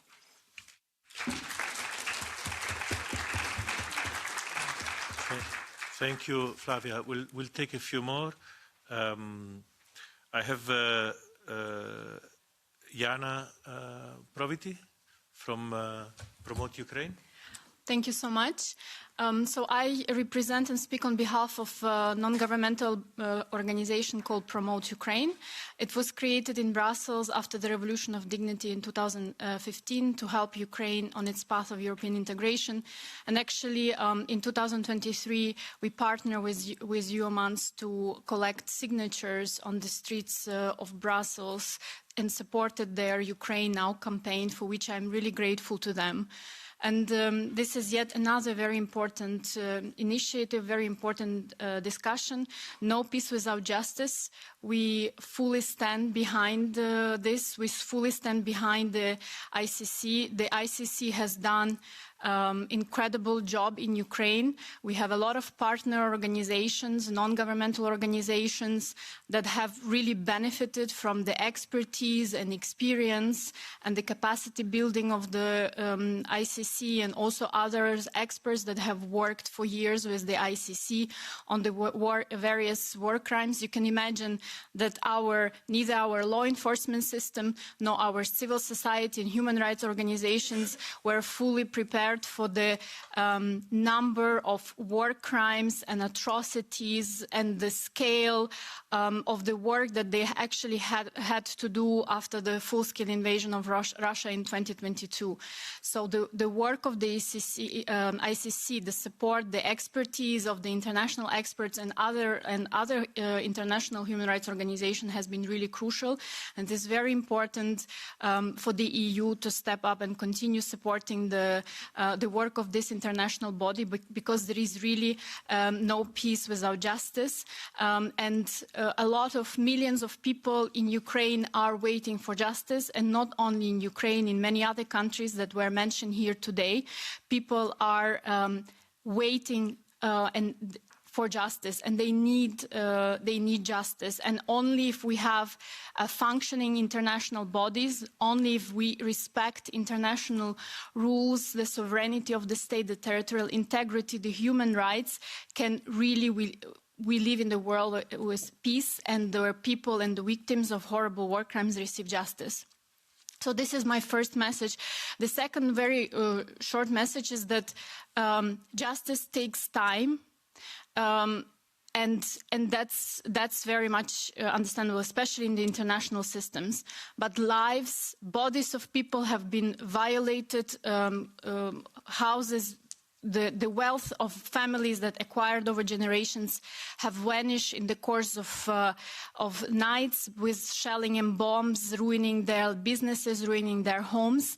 And some of these people are elderly, and what the EU can already do now is to use the frozen Russian assets to compensate the victims, the hundreds and thousands of victims of crimes of aggression of Russia, of war crimes, because these people deserve compensations, and they also deserve justice. The financial thing is never going to be enough, but it's something that we can already do now. But the real justice can only then happen through the courts and holding the Russia accountable for its crimes. So thank you very much. Thank you for your work. Thank you for raising this very important topic. And we really need to continue on standing together, speaking up, and standing for international law and justice and in human rights and sovereignty, integrity of the states, because this is the world I want my children to live in, and I think all of us agree that this is the world we want to live our children, and we have to defend it. Thank you.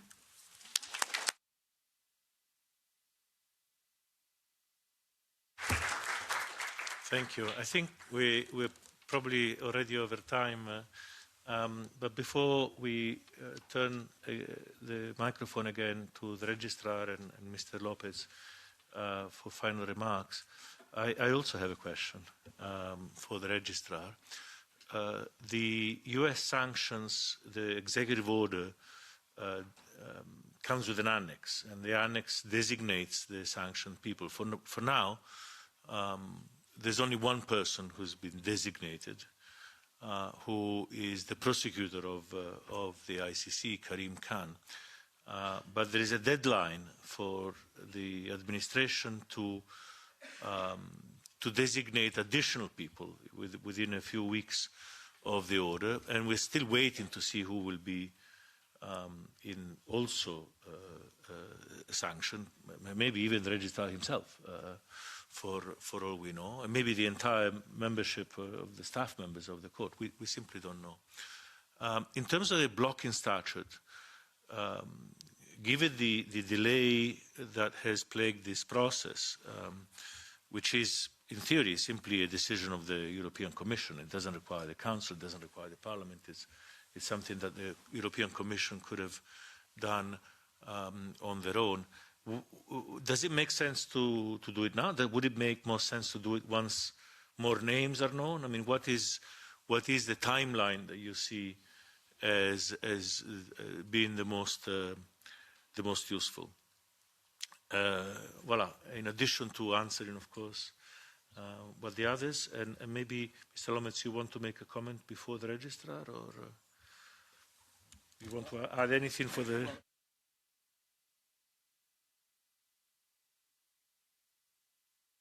Absolutely acquainted, fully acquainted with the facts of the matter.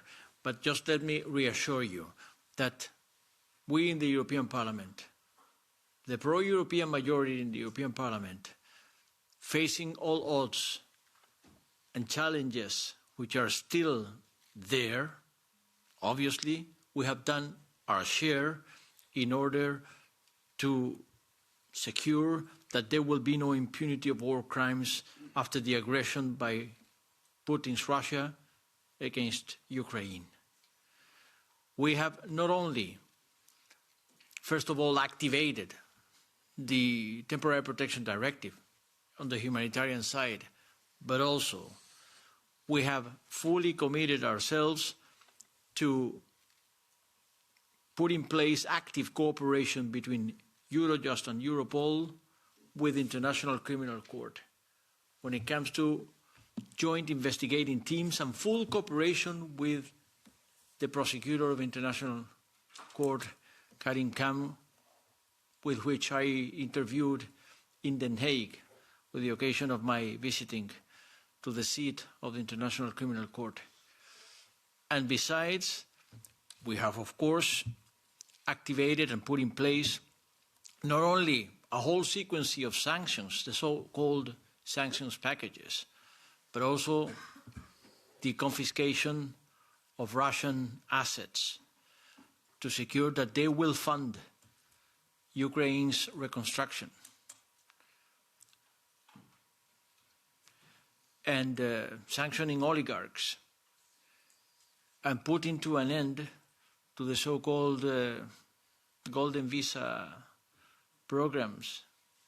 For instance, in Spain, were put in place by some previous government, we have repealed that legislation. So there are a number of steps that have already been made as the story unfolds, but it's not come to an end yet. And hopefully, in the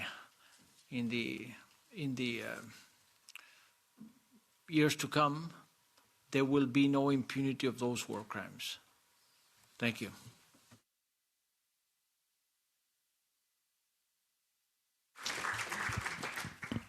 Well, thank you. I want to first thank you all for receiving me. It has been very heartwarming to hear everything that has been said today.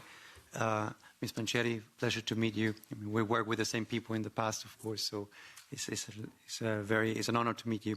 And thank you for your point. I think your point is very important because it is about who is our constituency. Who is the constituency of international criminal justice? Who is the constituency of international justice? The Rome Statute the preamble starts with conscious that all people are united by common bonds. The reference to peoples is also there in the Rome Statute itself. And it is important to see international justice not only as this, or the ICC, not only as an institution that is persecuting criminals, but also as an institution that is protecting peoples, protecting victims, protecting individuals. You can see through the eyes of how many people have you convicted, but you could also see from the eyes of how many victims have you repaired, how many individuals have come to testify. And you will see the hundreds of thousands of victims that we're already in the DRC, in Uganda, in Mali, in Central African Republic, in Sudan, that we are already representing and repairing for the harm. This is very important, and this is something that I think we need to do better as an institution. How do we connect better to understand that the constituencies that we need to speak to, that should demand from their governments to treat the International Criminal Court not just as an international organization, but as part of their sovereign part of the sovereignty itself. Because our jurisdiction comes from the sovereignty of states. States parties give us the jurisdiction. Say, you have jurisdiction over my territory, you have jurisdiction over my nationals. Would you allow one of your national judges to be sanctioned? Would you allow one of your national courts to be sanctioned? Hopefully not. And that would mean, then why is the ICC being sanctioned and why are states not protecting it? We are part of your sovereignty. We are an extension of the sovereignty of states. But maybe I just want to take, and I know we're over time, but just 1 minute to explain what sanctions do. Because I think we hear the term sanctions and we think it's a political condemnation. It's not. Sanctions mean we're treated exactly the same way a terrorist organization will be treated. It means banks stop working with us. It means software companies stop working with us. It means I cannot pay salaries. It means I cannot pay rent. It means I don't have insurance companies that will work with us. That's what it ultimately means. And there's two aspects of sanctions: compliance with sanctions and over-compliance with sanctions. Every financial institution tends to over-comply with sanctions because they want to be safe. This is what is called the extraterritorial impact of unilateral sanctions. So the sanctions of the US are not limited to the territory of the US, are not limited to US banks. All financial institutions that have business with the US cooperate with sanctions issued by the US. We have banks in Europe that have already stopped working with us, that have told us, European banks, that have told us, because of this, we're no longer going to be able to provide you services. We have financial institutions that have told us, you're no longer allowed to use our services to make transactions to Ukraine, for example. We are not able to pay our vendors in Ukraine, our staff in Ukraine, in Uganda, in the DRC, in Mali. This is what sanctions do. Now, the ICC is not institutionally designated. It can be institutionally designated, but it's not right now. It's the prosecutor of the court. And that is already very grave. So I don't want to underestimate the impact of that. His personal life, his financial life is already suffering the consequences of this. Our software companies, we had a cyber attack. If tomorrow our software company decides to stop cooperating with the court, which is a possibility because of the way the executive orders are designed, it's not only about we cannot do business. It's about what happens with all the data. And when I say data, I'm talking about secret information coming from states, evidence that comes from states that cooperate with the court, that comes from human rights organizations that cooperate with the court, that comes from civil society organizations that cooperate with the court, names of witnesses that are being protected. I have a responsibility to protect witnesses. Those could be exposed and at risk if I don't have systems that allow me to protect the data. So this is what is at risk. And this is where the blocking statute comes into place. Now, what is the blocking statute? What the blocking statute does is creates an obligation to not comply with those sanctions. It tells European entities and European persons, you are not allowed to comply with these sanctions. The blocking statute was not invented for the court, by the way. It already exists, and it has been used. It has been used for Cuba, and it has been used for Iran, for sanctions against Cuba and for sanctions against Iran. Why is it not used for sanctions against the court? So the point is, when you have this counter obligation, what you create is an opportunity. It's true, it doesn't give us guarantees, because a financial institution can still decide not to cooperate with the court, for commercial reasons, for example, but what it does, it makes it more difficult for them to stop working with the court because of sanctions.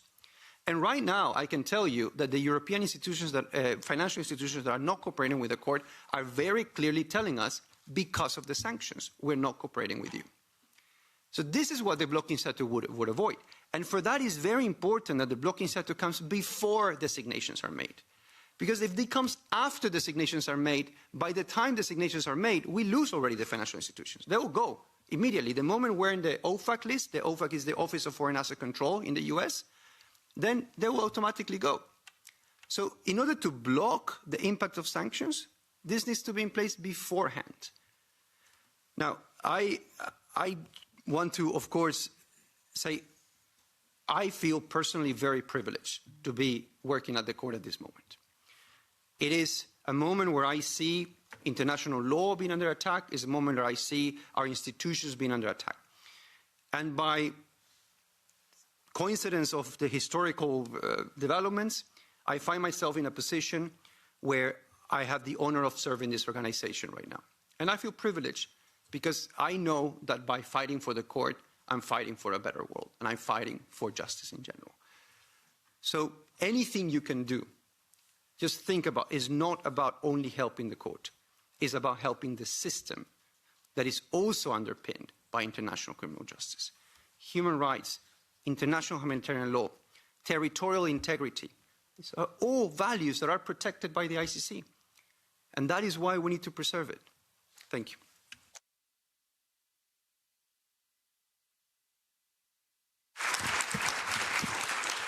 Thank you. Thank you very much, Mr. Registrar, because you gave us very concrete things to do, and we will try to do. Grazie a Nicolò Figueroa. And thank you very much, Nicolò Figueroa Talamanca, and No Peace Without Justice. Thank you for organizing this very important session. We close our morning session now with a bit of housekeeping. Thank you very much to all of our guests. Thank you to all the speakers in this panel. Now, please listen to me. And if I'm wrong, please correct me. Because here is not that simple to get in the parliament and out the parliament. Prima regola. Se avete... First rule, if you have lost your badge, game over. Se avete perso il badge... There's no blocking statue that can help you. You'll be suffering hell forever. Maybe you will be let out one day, but you won't be able to go out and come in again without a badge. So we can warn your families, if you have lost your badge, I mean, game over. I'm sorry, this badge.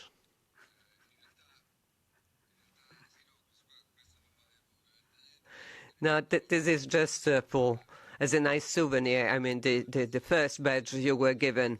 Now we're going to divide into two groups. First group, those who are going to demonstrate at 1:30 at Place du Luxembourg, which is just next to the area where you were given your first badge. Demonstration to stop European subsidies to intensive farms. We'll have Giulia Innocenzi, who made the documentary film Food for Profit.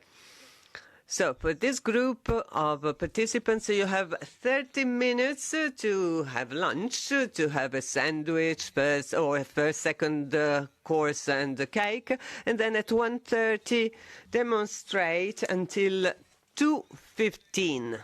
And at 2:30 we'll reconvene to come inside all together. Then there's a second group of participants who are not willing to take part in the demonstration against against subsidies for intensive farming.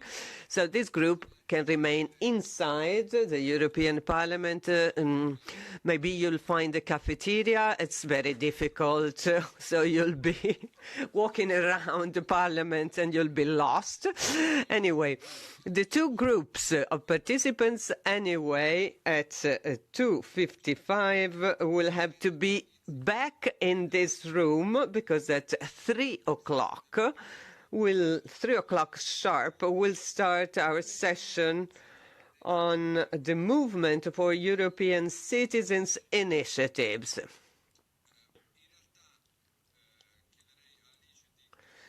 Alice, I don't know whether you, Alice, I don't know whether you want to add something.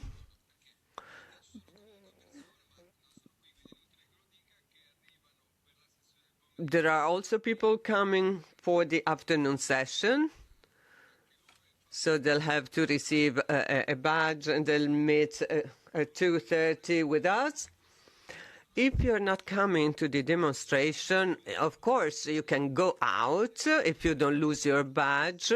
And of course, we can all reconvene at 2:30, 2:29, because at 2:30 somebody will take us inside the parliament. And if you are out, you will remain out, because in the afternoon we won't be allowed to go out and retrieve somebody who arrived late. So if you're not coming to the demonstration, I advise you to remain inside. If you go out, please remember at 2:29 we'll reconvene at the Europe station where we met in the morning to come back inside.